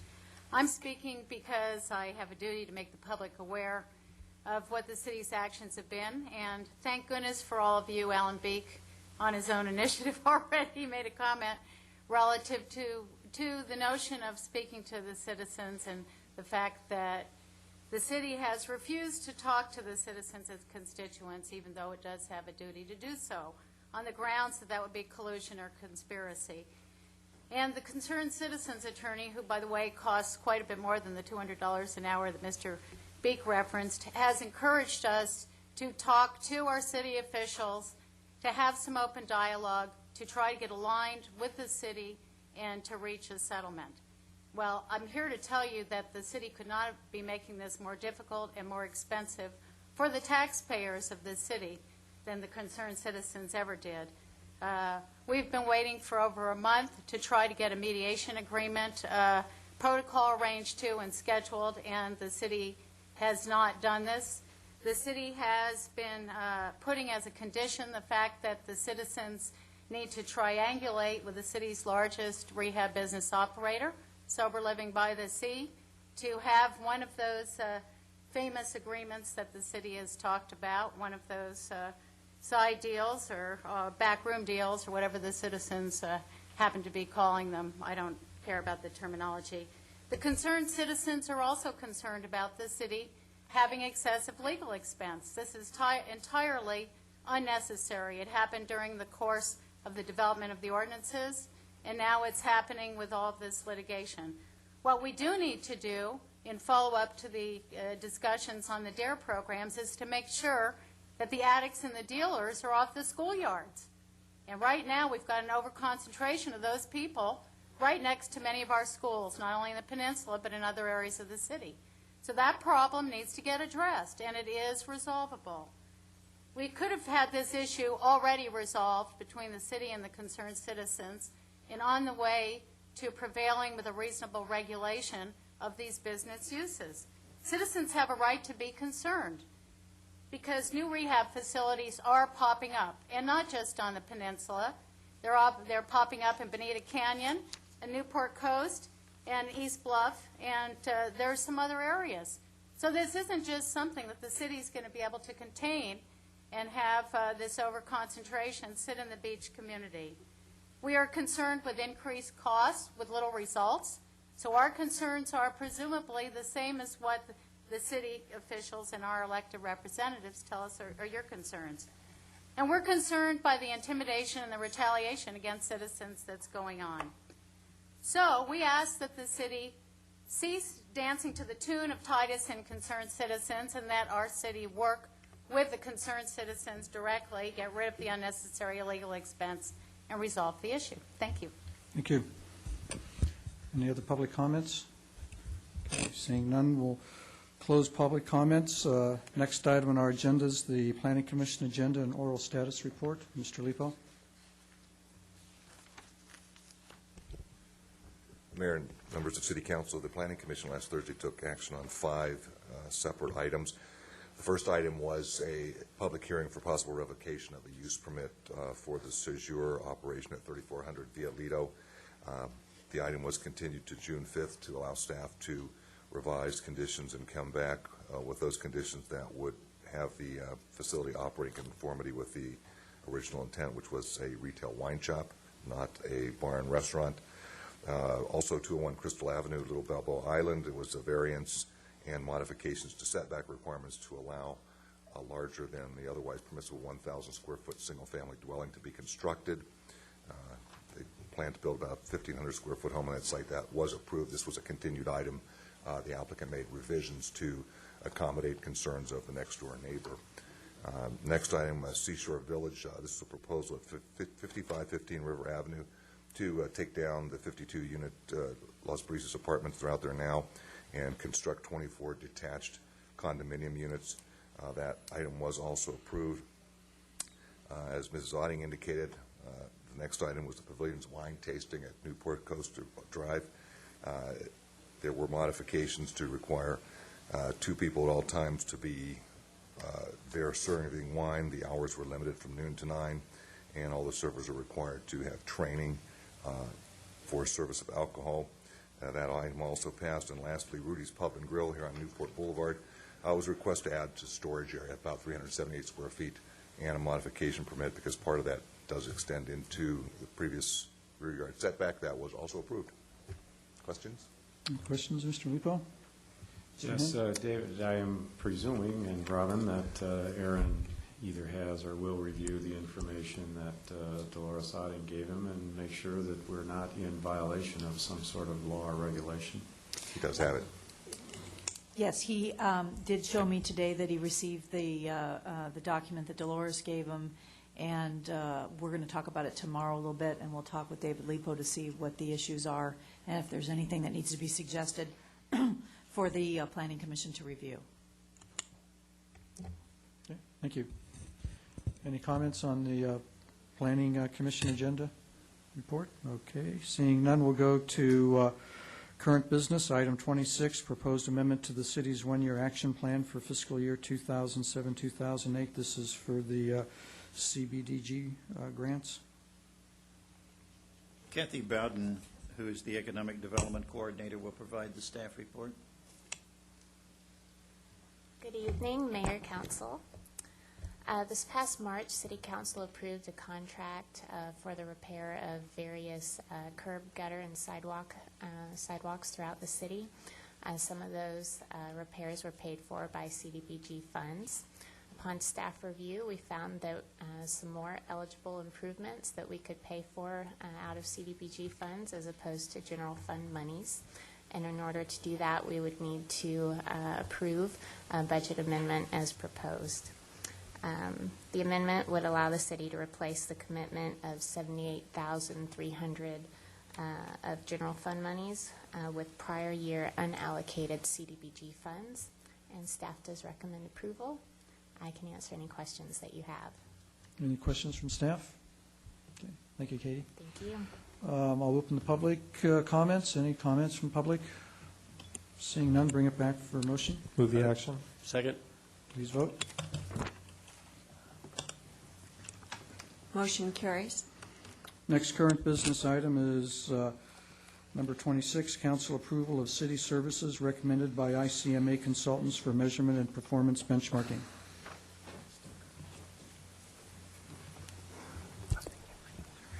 Mr. Mayor, members of the council, my name is Craig Rapp. I'm with ICMA. I've got Brooke Myrie with me. We're very pleased to be here tonight to present to you the first milestone in the performance measurement program. That is the services that we will be measuring.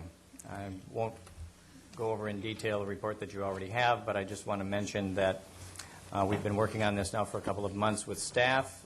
There is a committee of staff members, a core team that's been diligently working, learning the ins and outs of performance measurement, and that group, along with all the department heads and department facilitators, put the list of services to be measured in front of you this evening.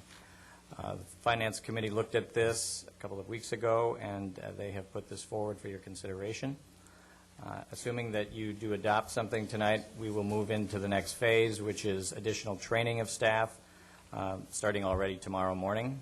And then in April and May, we will be doing additional training and development of measures. That will bring back measurements on all of these service areas to the Finance Committee in late May, with the tentative date, or at least a projected date, coming back to you on June 10th for a review of detailed measures. If you permit me a moment, I would just step back and indicate that this is normally a very extensive undertaking, and it will be here. Your staff has embraced this, I think, wholeheartedly, and they've been putting in a lot of very diligent work. It's tough sledding. This is not something that's easily embraced by everyone, but I'd say that they're giving it 100%. So we're really pleased with the effort so far, and we're pleased to be here tonight. And I'll attempt to answer any questions that you'd have. Any questions? No. Councilman Curry? I would move approval. I would just say the Finance Committee has had the opportunity to work with our consultants on this. I'm very pleased with the response by our staff in embracing these concepts and in moving forward with them. And I really do believe we're going to come out with a dynamic document that's going to help both in terms of accountability, but also in terms of pride that people take in their jobs and how they contribute to the overall organization. I think that's going to be one of the big benefits of this whole process, as well as, I think, being able to tell our citizens that we have very efficient and effective government all the way down the line. So I would move the item. Second. Okay. Councilman Webb. In looking through all the various different services, I'm somewhat concerned because one of the items not recommended is the building department, and it says recheck of drawings. It's my understanding, I'd like to have an explanation of why that was not on here, because from what I've heard, the various different people that I talk to, this is the most critical element in the building department's process, is that people are complaining because they have too many rechecks and that they take too long to get those accomplished. And so I'm somewhat concerned that we're not looking at even benchmarking rechecks of drawings. We started off with that as a recommended service, and the more we thought about it, we realized that that should be one of the measures that falls under the general service provision of plan check and permitting. It's not a separate service, it's part of the plan check service, and so that would be one of the measures that we would use under the plan check service. I think it would also be very difficult to compare us with other cities as far as rechecks, because it depends upon each individual project and the particular circumstances of each particular project. So I guess you could do weighted averages, but I don't think that that would be something that would be easily transferable from one city to another based upon its planning and zoning codes and maybe some special adopted unique building codes that have been added by that city. When you're the best of the best, how can you find another city to compare to? I don't see that that's a reason. Just because you can't compare it to another city is a reason not to get in there and review it. So I guess that's my comments. We're hoping that we'll be able to find a way to measure that. It's a tough one to get your arms around, but even if we can't compare with other cities, we ought to be able to compare with ourselves from year to year, if we can just find a way to manage that data and separate out all the less meaningful stuff. Well, and there's one other little item. Since I had a little bit of experience in Public Works, I noticed that the very first item under Public Works talks about making sure that, and I hope Mr. Badham will be offering input on this, executing the design, construction, repair, and replacement of city infrastructure and capital assets within a reasonable time and a planned budget. And I would hope that it's explained that planned budgets work great as long as you have the world's best estimator before a project ever has anything on drawings to determine how much that project's going to cost. And number two, reasonable time. I hope that we have a factor in there that takes into consideration all of the environmental and permitting items that we have absolutely zero control over. So, Steve, you got your job cut out for you in trying to put together a criteria that is measurable but adjustable. Mayor Pro Tem Daigle. Yes. As far as Councilman Webb's comments on recheck, I would have to agree with him that that's something we want to look at. And the reason that I say that is when you look at how recheck and inspection is working, there is an issue there. And what I mean by that is members of the public have come to me and they've said during inspection, if there is a problem, handrails off, that the staff is not correcting it over the counter and it's going back in the pile for 2 to 3 weeks. And that's a practice that I think needs to be looked at. And now, as I understand benchmarking, it's not always a comparison with another city. Is it simply looking at a practice and saying this is something that needs to be amended? Mr. Mayor, Councilmember Daigle, the thing that you'll see as we move forward on here, and as was just pointed out, when you initially identify services, sometimes the staff in their attempt to do that, they drill down and they do something that might actually be considered a measure, and that was what was pointed out. As we go through this next phase and as we define measures, as we define what's important, I will tell you that development services, and we've heard that loud and clear, is front and center, a number one importance to the city. And so we'll be looking at how to effectively not only describe that but measure that. And there will be both trend and comparison measures. So you'll have a mix of opportunities to look at how that's done and how you measure it.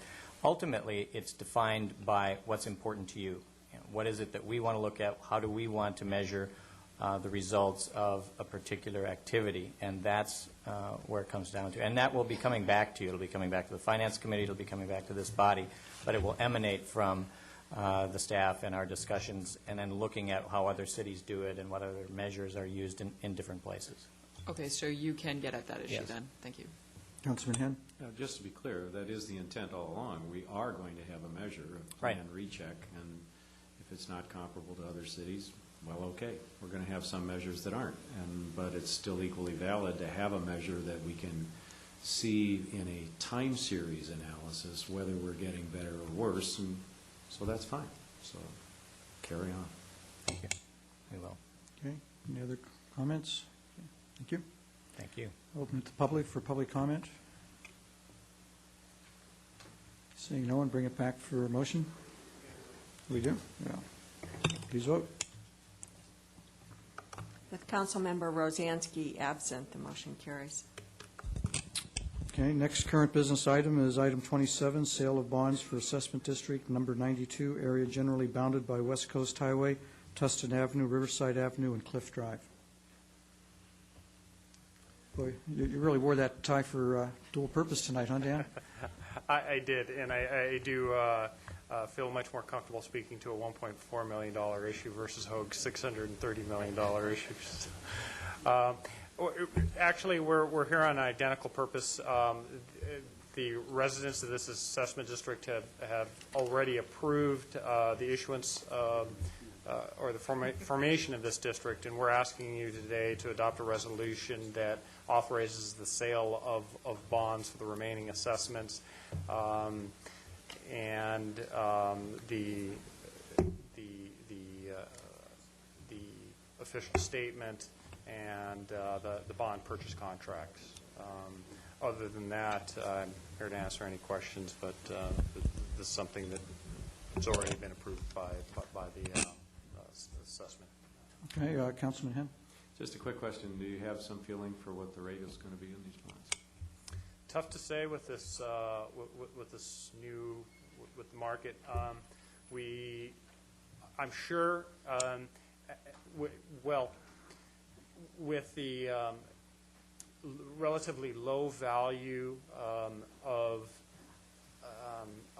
the assessments comparative to the value of the properties and the very low delinquency in this factor, I'm sure these bonds are all already sold or committed.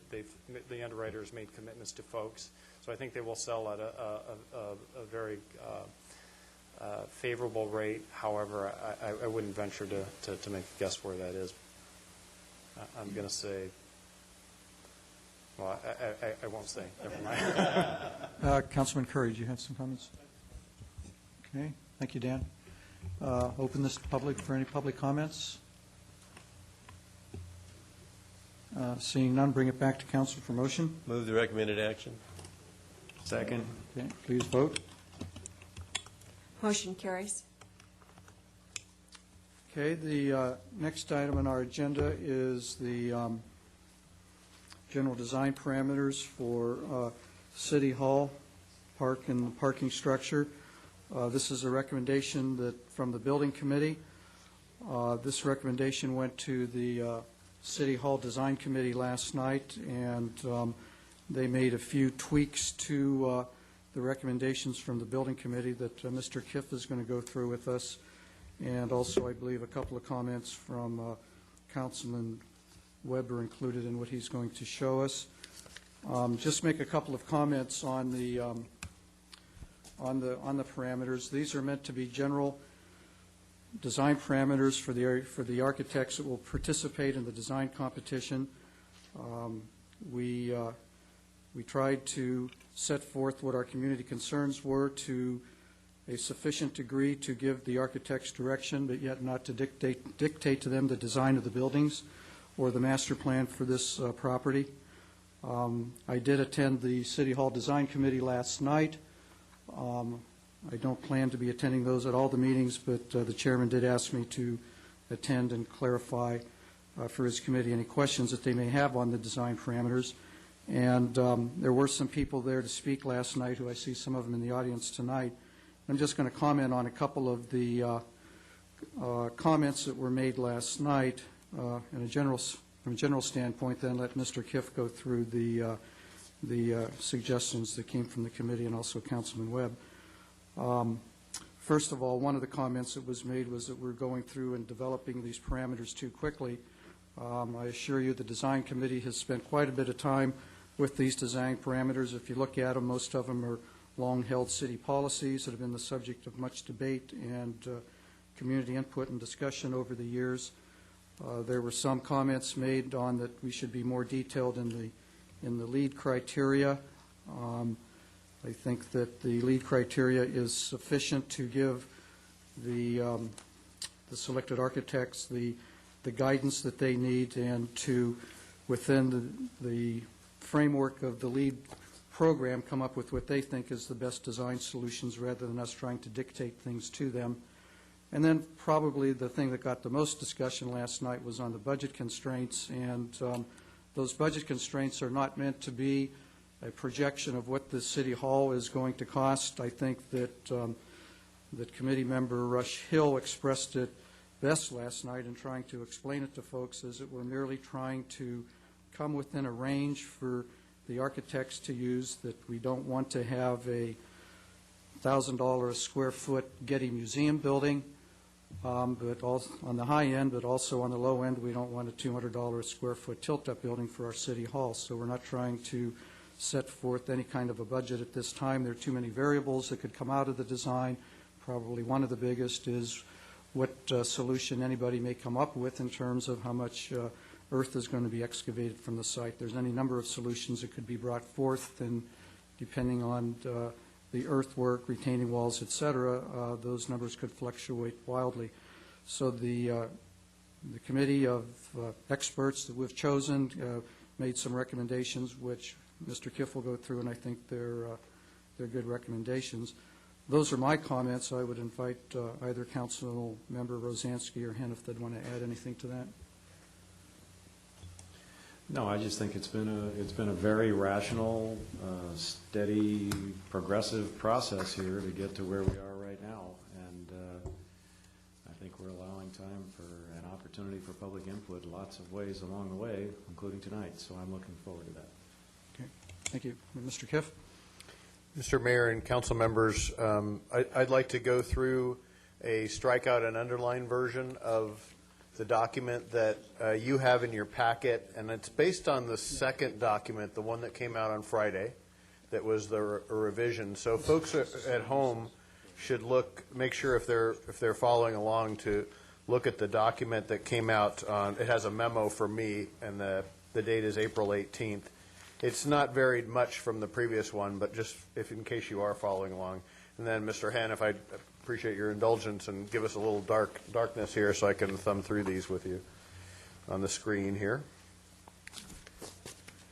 And the colors do come up a little bit. So starting from point B, again, as Mayor Selich indicated, these are general design parameters. And point B, the suggestion, this was actually Mr. Webb's, was to add at the city hall location on the site that it should generally be located in what's called a central parcel south of Farallon, and oriented towards Avocado Avenue. So that's the first change.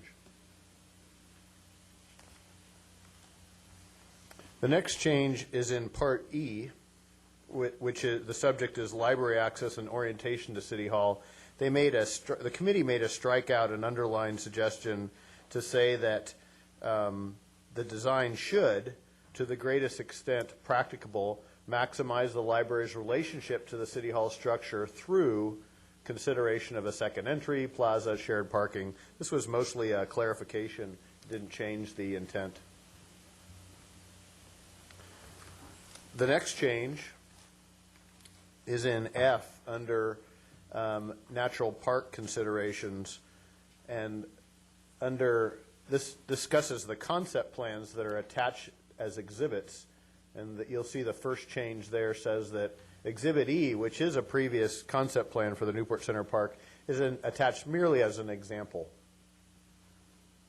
So jumping to the next change then, and you'll see I have two H's. I couldn't figure out how to fix the numbering on the strikeout and underline, but I'm sure I'll fix it in the later one when it's final. This is a new section, but it picks up a lighting statement under the previous G section, and it just says that exterior lighting should be designed in a way to provide the minimal intensity necessary to meet safety needs, rather than something that would light up the sky, for instance. So the next change, in parking, we added just a clarifying statement that said that in Exhibit A, it does note that there are some parking spaces on the park site. It doesn't tell the designers what to do about that, just to notice it.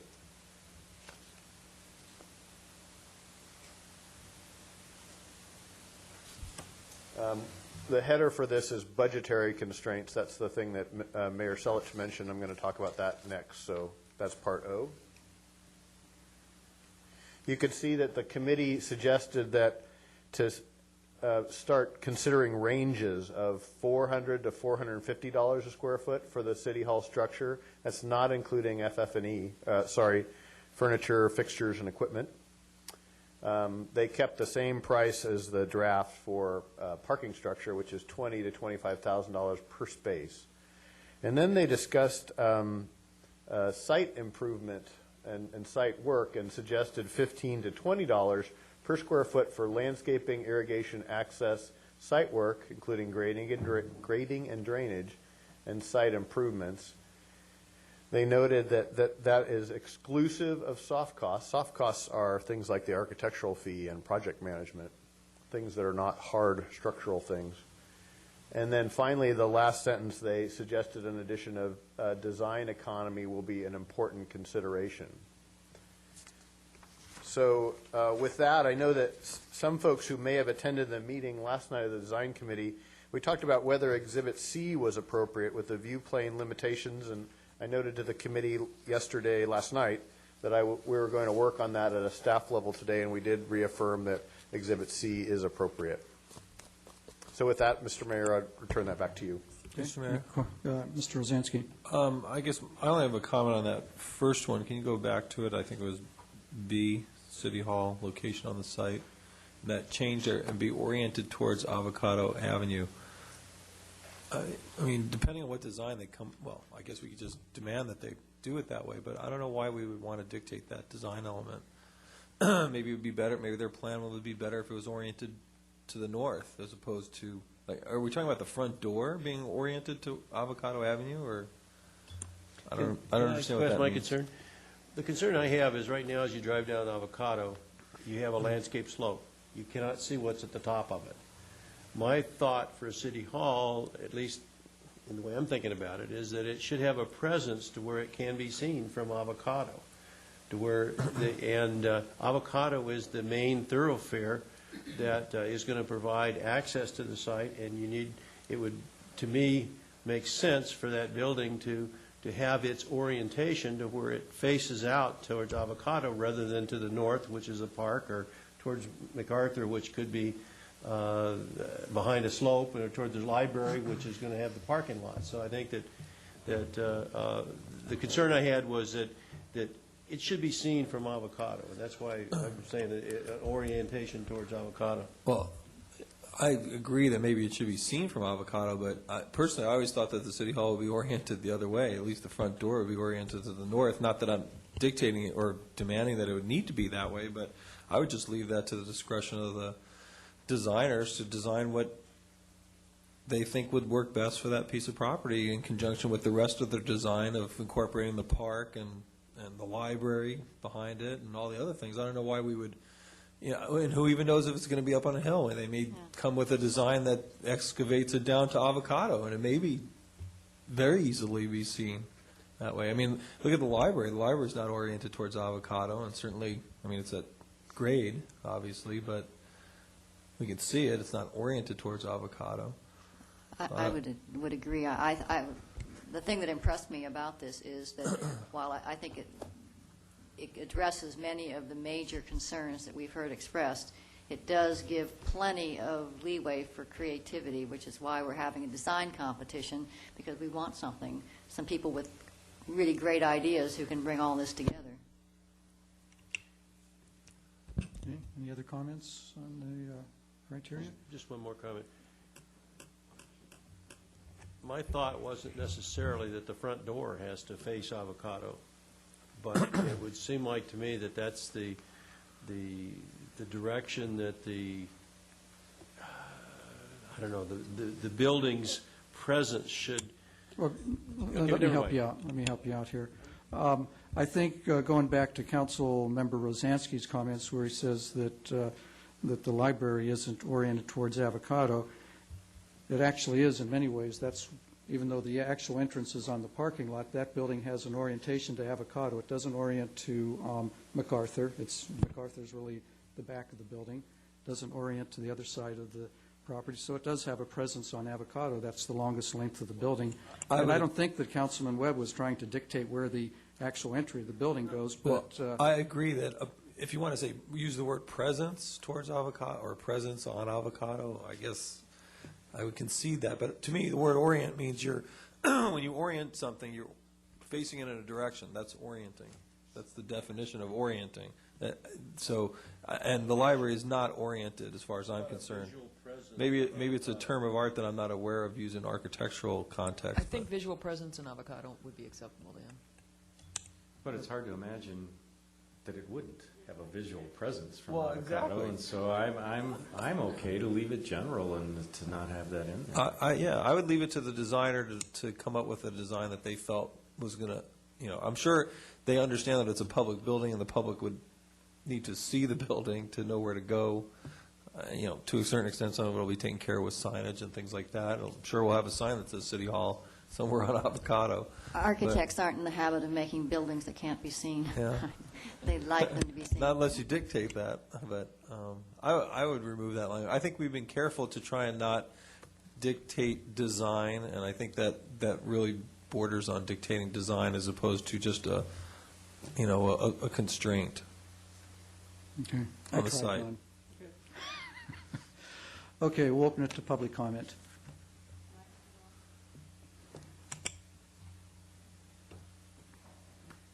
Good evening. I'm Wendy Kaiser, resident of Newport Beach.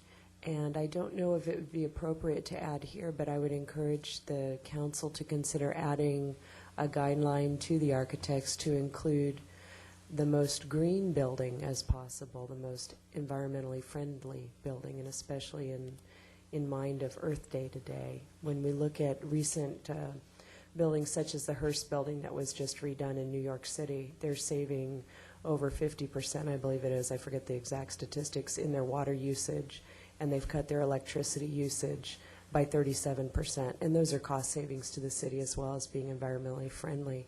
And we're such a progressive, far forward-looking community that I'd like to see that incorporated in what we encourage the architects to include. Yeah, well, it's actually in the criteria. It's under Is LEED it? criteria. It says the City Hall shall be designed to at least a leadership in energy environmental design standard of silver, with the goal to go higher if feasible within budgetary limitations. And I think if you heard my comments earlier in the meeting, if you can go through and come up with operating savings, those can be capitalized back into Okay. savings into the construction of the buildings. So that's why we want to leave it up to the architects to be as creative as possible I and go agree as far with as that they then. can. Okay, I appreciate that. And I also wanted to compliment the city council on all the work they put in, and I support your efforts on finding a new home for the city council. Thank you.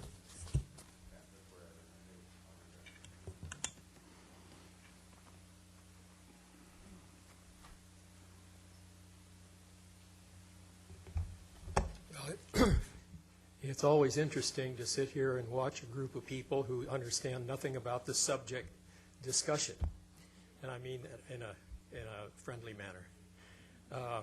Some may consider that an advantage, Bill. Was I wrong about orientation? It may be an advantage, but I have attended the design committee meetings, and I think you have an excellent group of people there that could contribute a lot more than perhaps they have been permitted to do, because I think they are on kind of a short leash, and the chairman has done a great job of running the meetings, but he keeps reminding people what their job is, and that is to really just reflect on what the building committee has put before them. We don't have time to review this whole thing here tonight, but you have put on some constraints and parameters, and I think one of the first ones you mentioned here is the access to site and circulation. I'm concerned about that because I think the access to site and circulation. Bill, we're going to have, that's going to be the subject of our discussion on May the 13th. We're going to have a traffic study, so that's not part of tonight's. Oh, all right. Well, that's So fine. that'll be coming. All right. I was just going to suggest in that case, then there's no point in talking about any other details. But I do think you should have an open meeting. Are you talking about an open meeting Yes. with the city council? Yes. Well, I think that will resolve some things. I have a lot of information that I would like to share with you. I've never been able to make a presentation with our Measure B. We have a model, and I know 3 councilmen have seen the model and have seen all of the things we have. Not to try to dictate design, but it illustrates some of the grading considerations and some of the constraints of the site. And that would be good to for you to have information on. If you want to ignore them, that's fine. But I think it would be essential. I have a very detailed cost estimates that are been performed by constructors and consultants and project managers and contractors. But to have that information in your quiver certainly couldn't hurt. And I'd like you to consider that offer once again. So, Do you think that would be better for us to see it, or maybe do a presentation to the design committee? It would be up, no, I think you should see it. I think the council should see it, the entire council, not just the building committee. Okay. So I think it'd be good for both. Okay, we got a little bit of time to deal with that. Well, that'd be great. Thank you. Okay, thank you. Any other comments?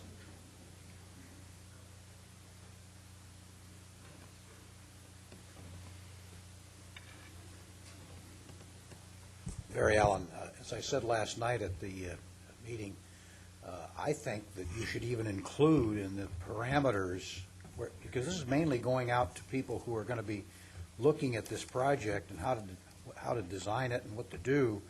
I think there just ought to be just a paragraph added that, Bill Ficker, has got all these plans and everything else, and you should take advantage of it. He said he's got them available at his office, and people can go down and see them. I think that, because people are going to be bidding on this project who never heard of Bill Ficker. They're in Cleveland, Ohio, Chicago, New York, God knows where they're from. And if his name gets mentioned in here as someone who has all this information available, I think it should be made available to these people so they can contact him, get some ideas from him, because after all, he has worked extensively on this project. And everybody here knows that Mr. Ficker and I were on opposite sides of Measure B. But I just still think that, you know, he's a source and we should use him. My concern is the budgetary constraints. After what was said last night, first of all, there were a bunch of comments made about how much it was going to cost and how some of these figures were very low. And then when I said, well, when I started asking some people questions as to what were the correct figures, they started backing off them because I told them I was going to go to the city council the next night and go over these figures because I wanted to make sure they were accurate. And all of a sudden, people started backing off what they had said, and that's appropriate. That's all right, you know.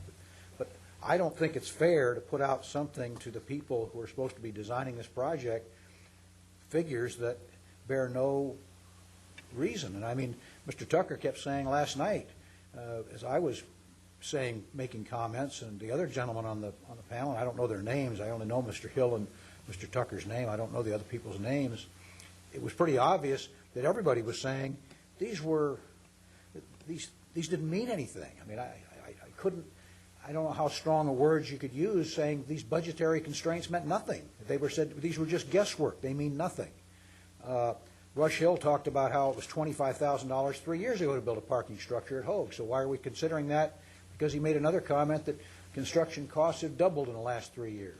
He made another comment that soft costs are 30% over what the $400 or $450 figure is.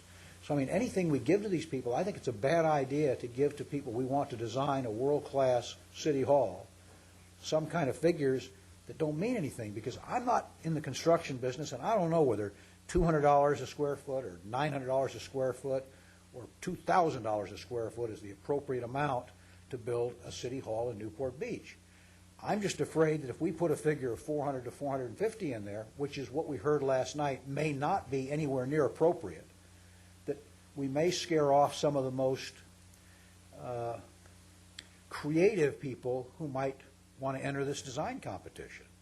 And I just think that the budgetary constraints should not be in there as they are. I don't have any good suggestions what to tell you to put in there, other than they should be just taken out, because I don't want any preconception by the people as to what should be done. The other thing is I would like, in view of all the discussions that we had last night and all the discussions we've had here today and all the awards that have been given and Earth Day and all these things, I would like that in the one section, which is section M, what now reads, usable landscape roof treatments and roof terraces are acceptable. These are neither encouraged nor discouraged. I think we ought to say usable landscape roof treatments or roof terraces are acceptable, period. And I'd leave out the words, these are neither encouraged or discouraged.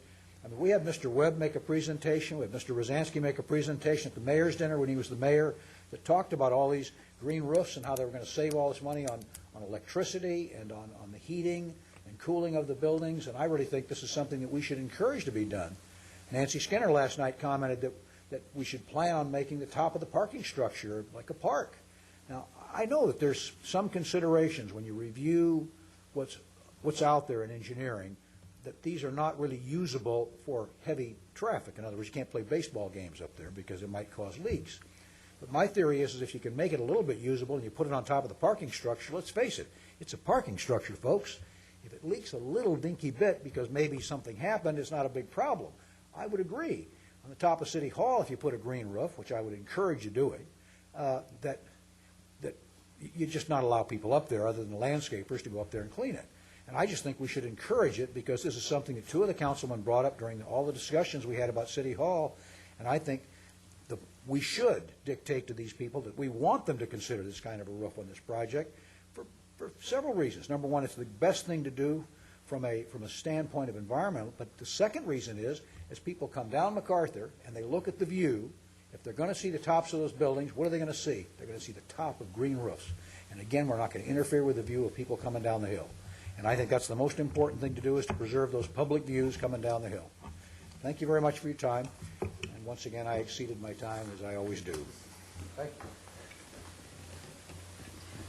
Hi, my name is Ann Balderston. I live on Begonia in Old Corona Del Mar. And I've been working for 10 years to protect this beautiful natural area, and I'm very sad to see the City Hall being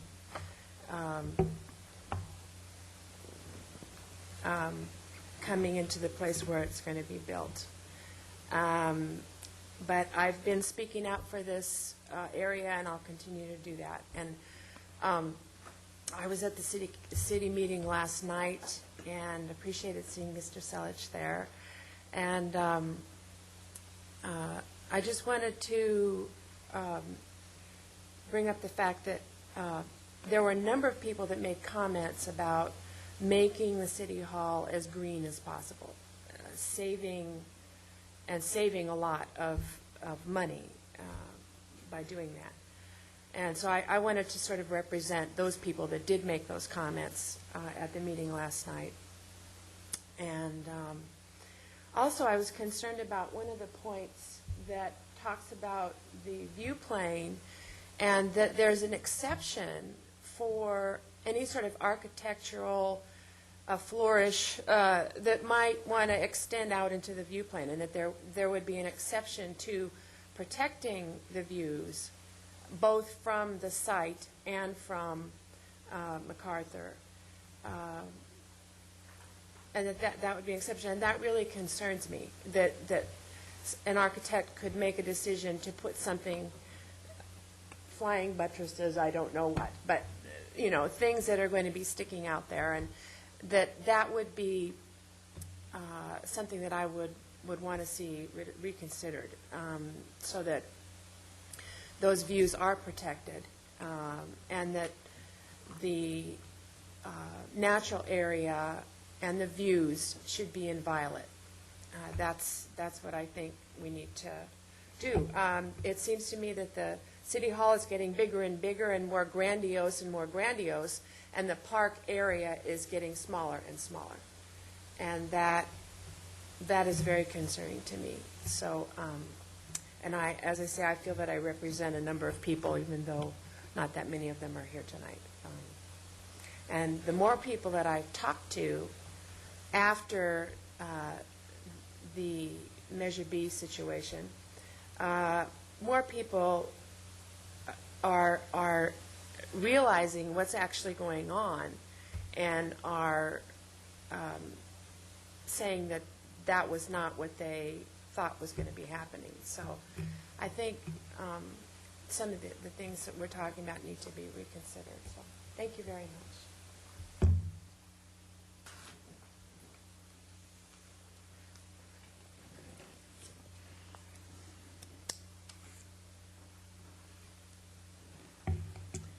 Good evening, Mr. Mayor, members of the council. My name is Nancy Skinner, and I do live in Newport Beach. And I did attend the meeting, the design committee meeting yesterday, the first one I have attended in at all as this process has started. And it seems to me that you can add more to the design parameters by giving your preference, not your mandate. In fact, it came up when you were talking about the orientation toward avocado. It seems like you could say, I prefer that this building could be seen from avocado, and let them come up with the designs, and just put that kind of the preference type of thing. And I'd like to suggest that you do add that. And the same kind of preference could be said as far as maintaining as much of the high spot of the park, the view location, as possible, so that as they're making their plans, they know that there's sort of an area that's higher and it makes a pretty view. Again, giving a preference. And I would like to see you also do the same thing for, if you agree, that is, prefer not to have Farallon go all the way through to MacArthur, but doesn't have to. I do know you have to wait for the traffic study, so it may not be possible, but I don't see any problem if, in fact, you do agree with me on these preferences, to actually state that in the parameters that you're working on. And another comment I wanted to make as Dave was going through the report is that it mentioned that the park attachment that came with the document said that the park picture was merely as an example. And yet, the rest of it, for the City Hall, we're not getting any examples. I don't know why the difference between a park example and the City Hall example. It seems like, again, it would be nice to have the landscape people have some ideas of their own. And in addition to that, they wanted to also make a comment about what was said yesterday, and I don't know whether it was Dave picked up on it or whether it wasn't appropriate, but somebody said, is regarding the budget constraints, that design economy should be a consideration. I don't know if you feel that way. You did get that? Okay. I didn't see it. Oh, I couldn't see that from where I was. I think that actually is important. So I'm looking forward to the date that you're going to allow us to speak about it again. What date was that again? May 13th? May 13th. Is it a city council meeting or is it a Yes. special meeting? No, city council meeting, regular meeting. Okay. And so there's no just an informal type of discussion available, right? Right back here. Other than right here. Well, I don't think of that as informal discussion. I'm sorry. Okay, thank you very much.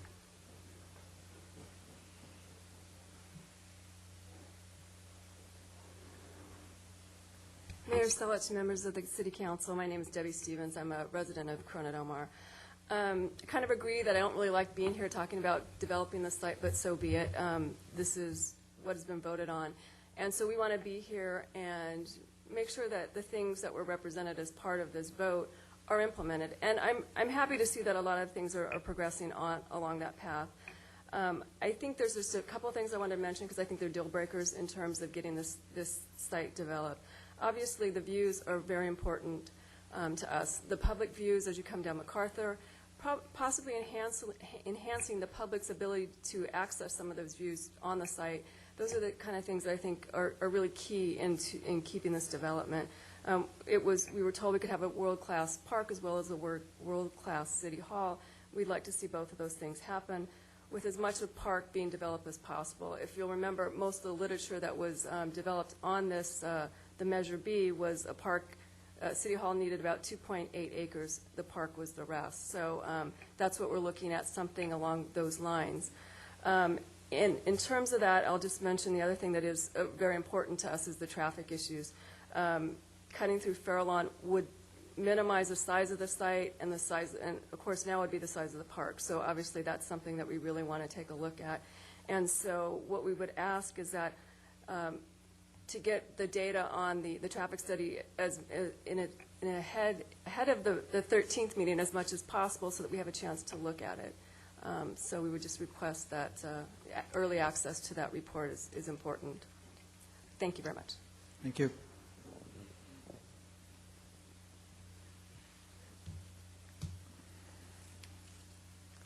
Good evening, Mr. Mayor and Council. I'm Ron Hendrickson. I live in Port Street. I have just a few comments. Starting out with item F.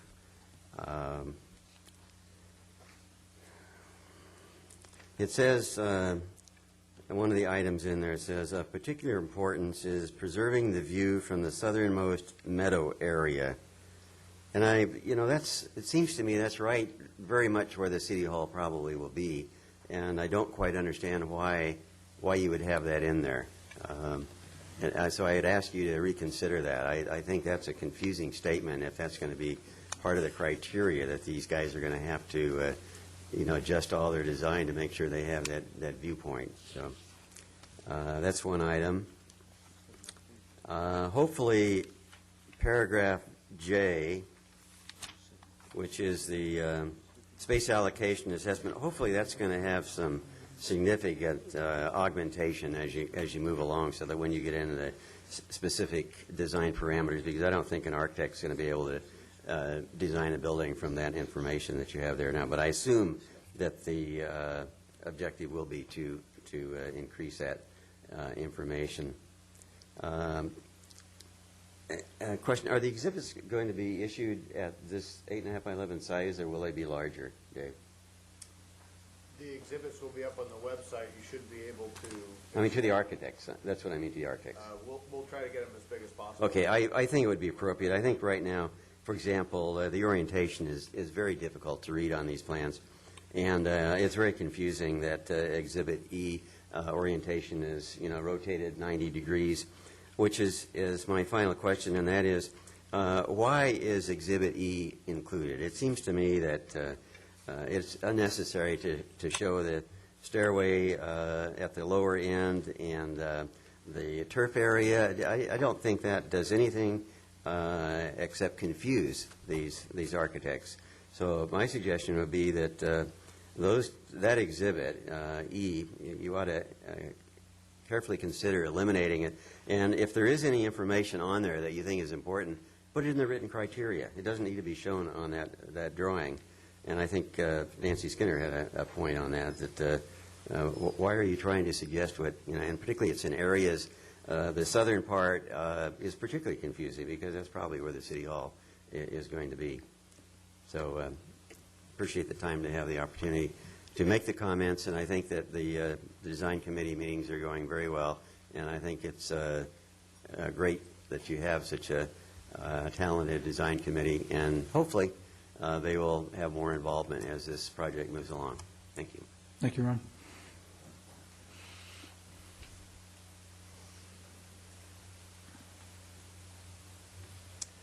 Hello, my name's Denise Waltmath, and I'm a resident of Corona Del Mar, and I'm asking for 5 things out of your proposal. First of all, I was very surprised in the view ordinances that the architectural demands could take away part of the view plane. That was clearly, when the Measure B was voted upon, it was clearly one of the things stated, that view planes would always be preserved, and I feel like that should be struck out of the requirements or out of the plans to go to the architects.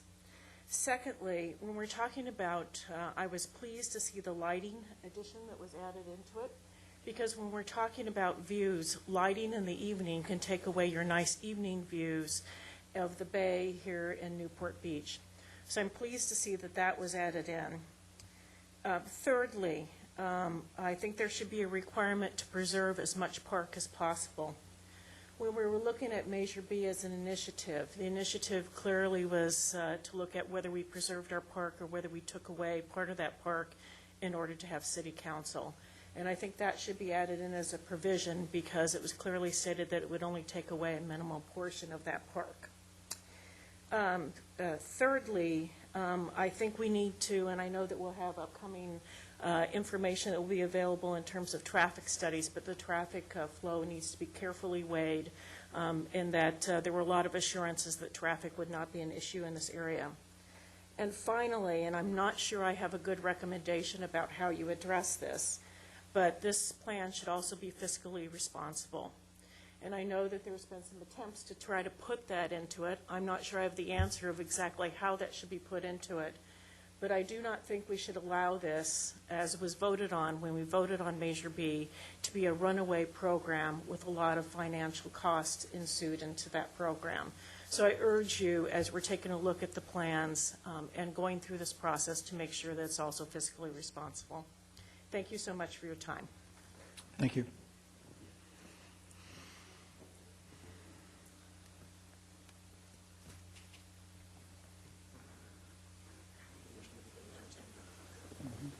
I'm Jay Baker from Corona Del Mar, and I would just second the statements that the last speaker gave about her opinions there.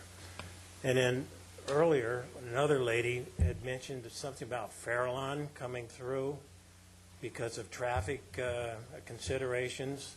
And during all of the discussions leading up to this, the proponents always said there will be no traffic impact. So why would you need to even talk about bringing Farallon through if there's not going to be a major traffic impact? And then this, could you bring up how big is this parcel? It's roughly 20 acres. No, I mean allotted to City Hall. Now, I just looked at it, and it looked like a lot bigger than 2.8 acres to me in what you're presenting to your committee to work with. Maybe it was the book out front I looked at. It was a big red square.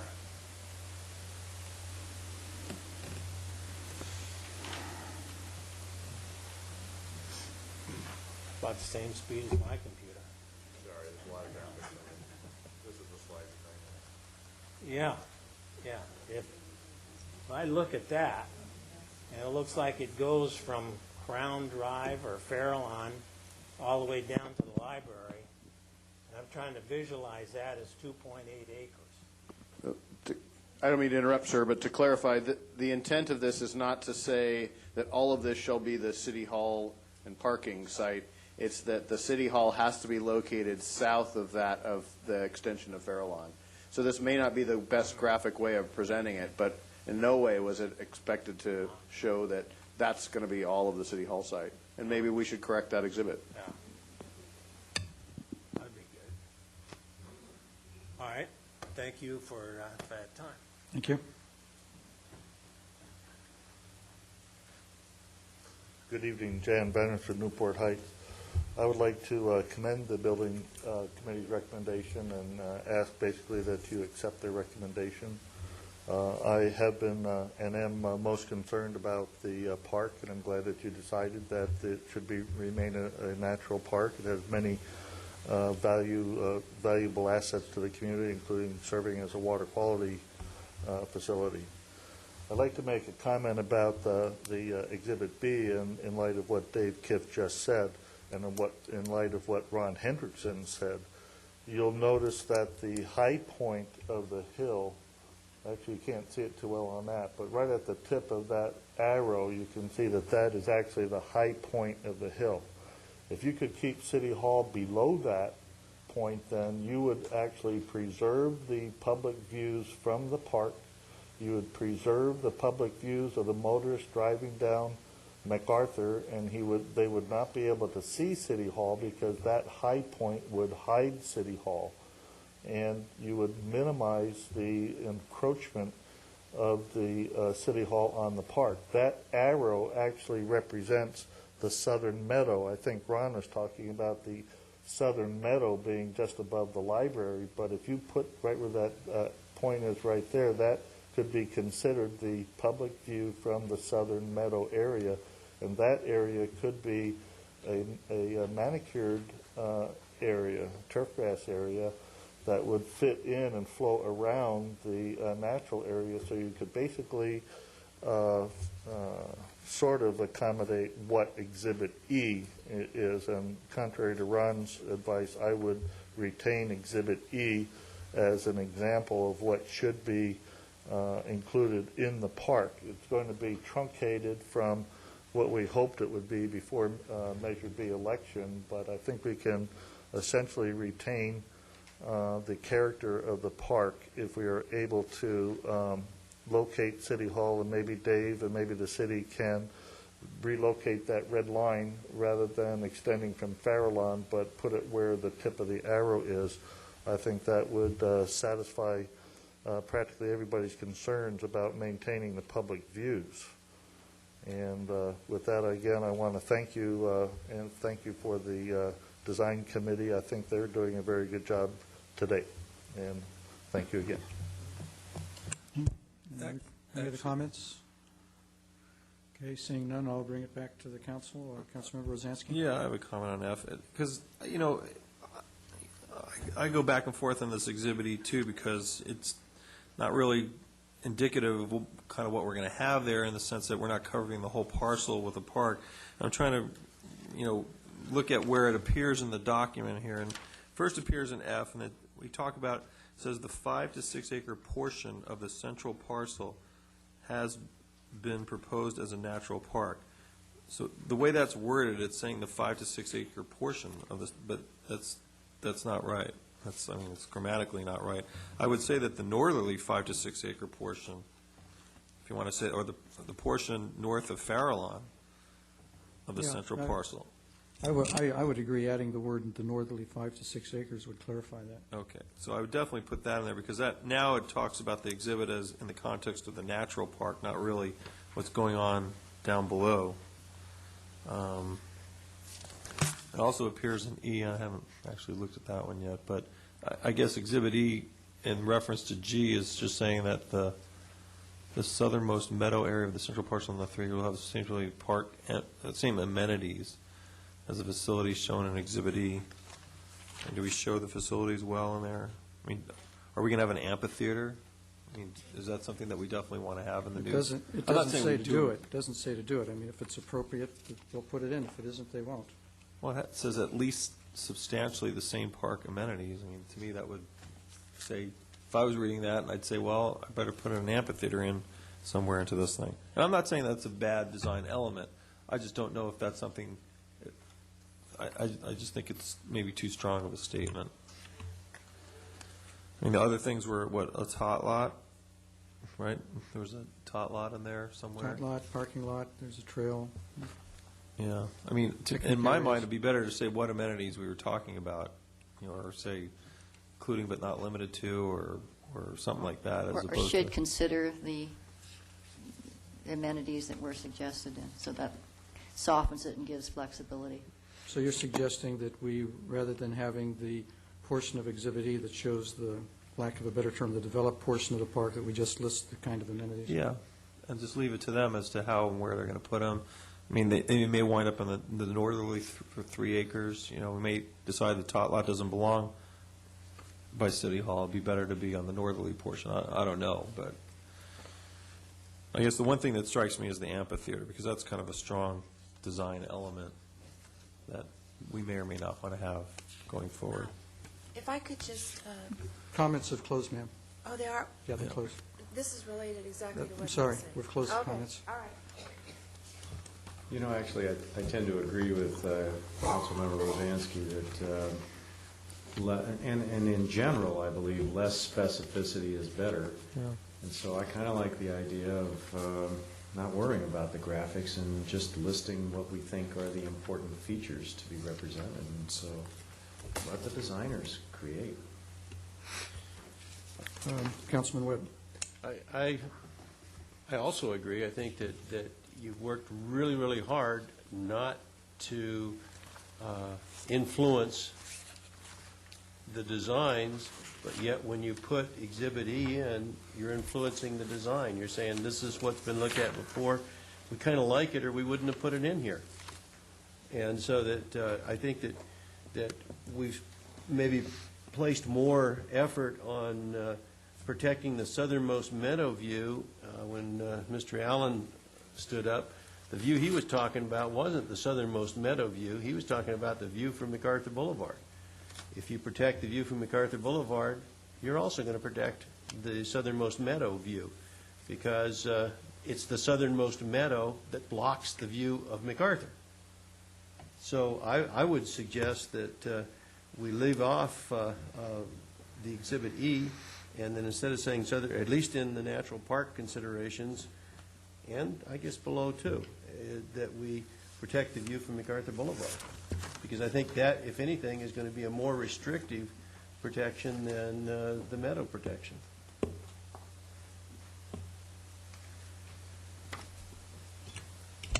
Okay, I think we take care of the MacArthur view protection under item M. But I think what I'm hearing is that maybe we should take Exhibit E and just have Dave just go ahead and take those graphics and verbalize them. Yeah, I would agree. I mean, I was never real, I was kind of lukewarm on putting that exhibit in, but after hearing people talk and kind of thinking about it a little bit more, I just leave it to the type of amenities that we're looking for, maybe, but leave it to their imagination as to how to provide them and where to provide them, and you know, let them design. And I'd suggest that the list doesn't need to be an extremely detailed list. No, it doesn't need to be exhaustive.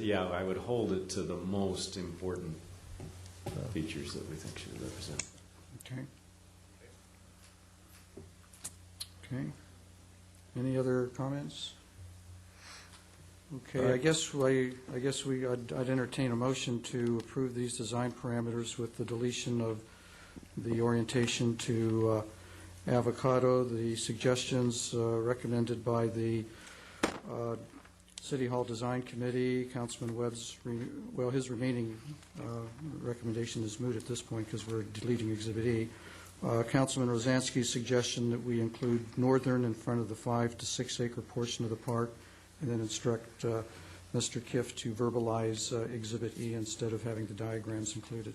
So I'll entertain that motion. So moved.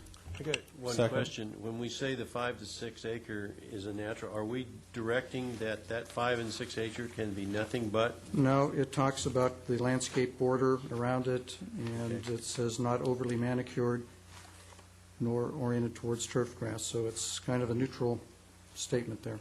Okay, I just wanted to make sure that that's on the record, that we're not saying that the whole area has to be natural. Okay. Further discussion? Please vote.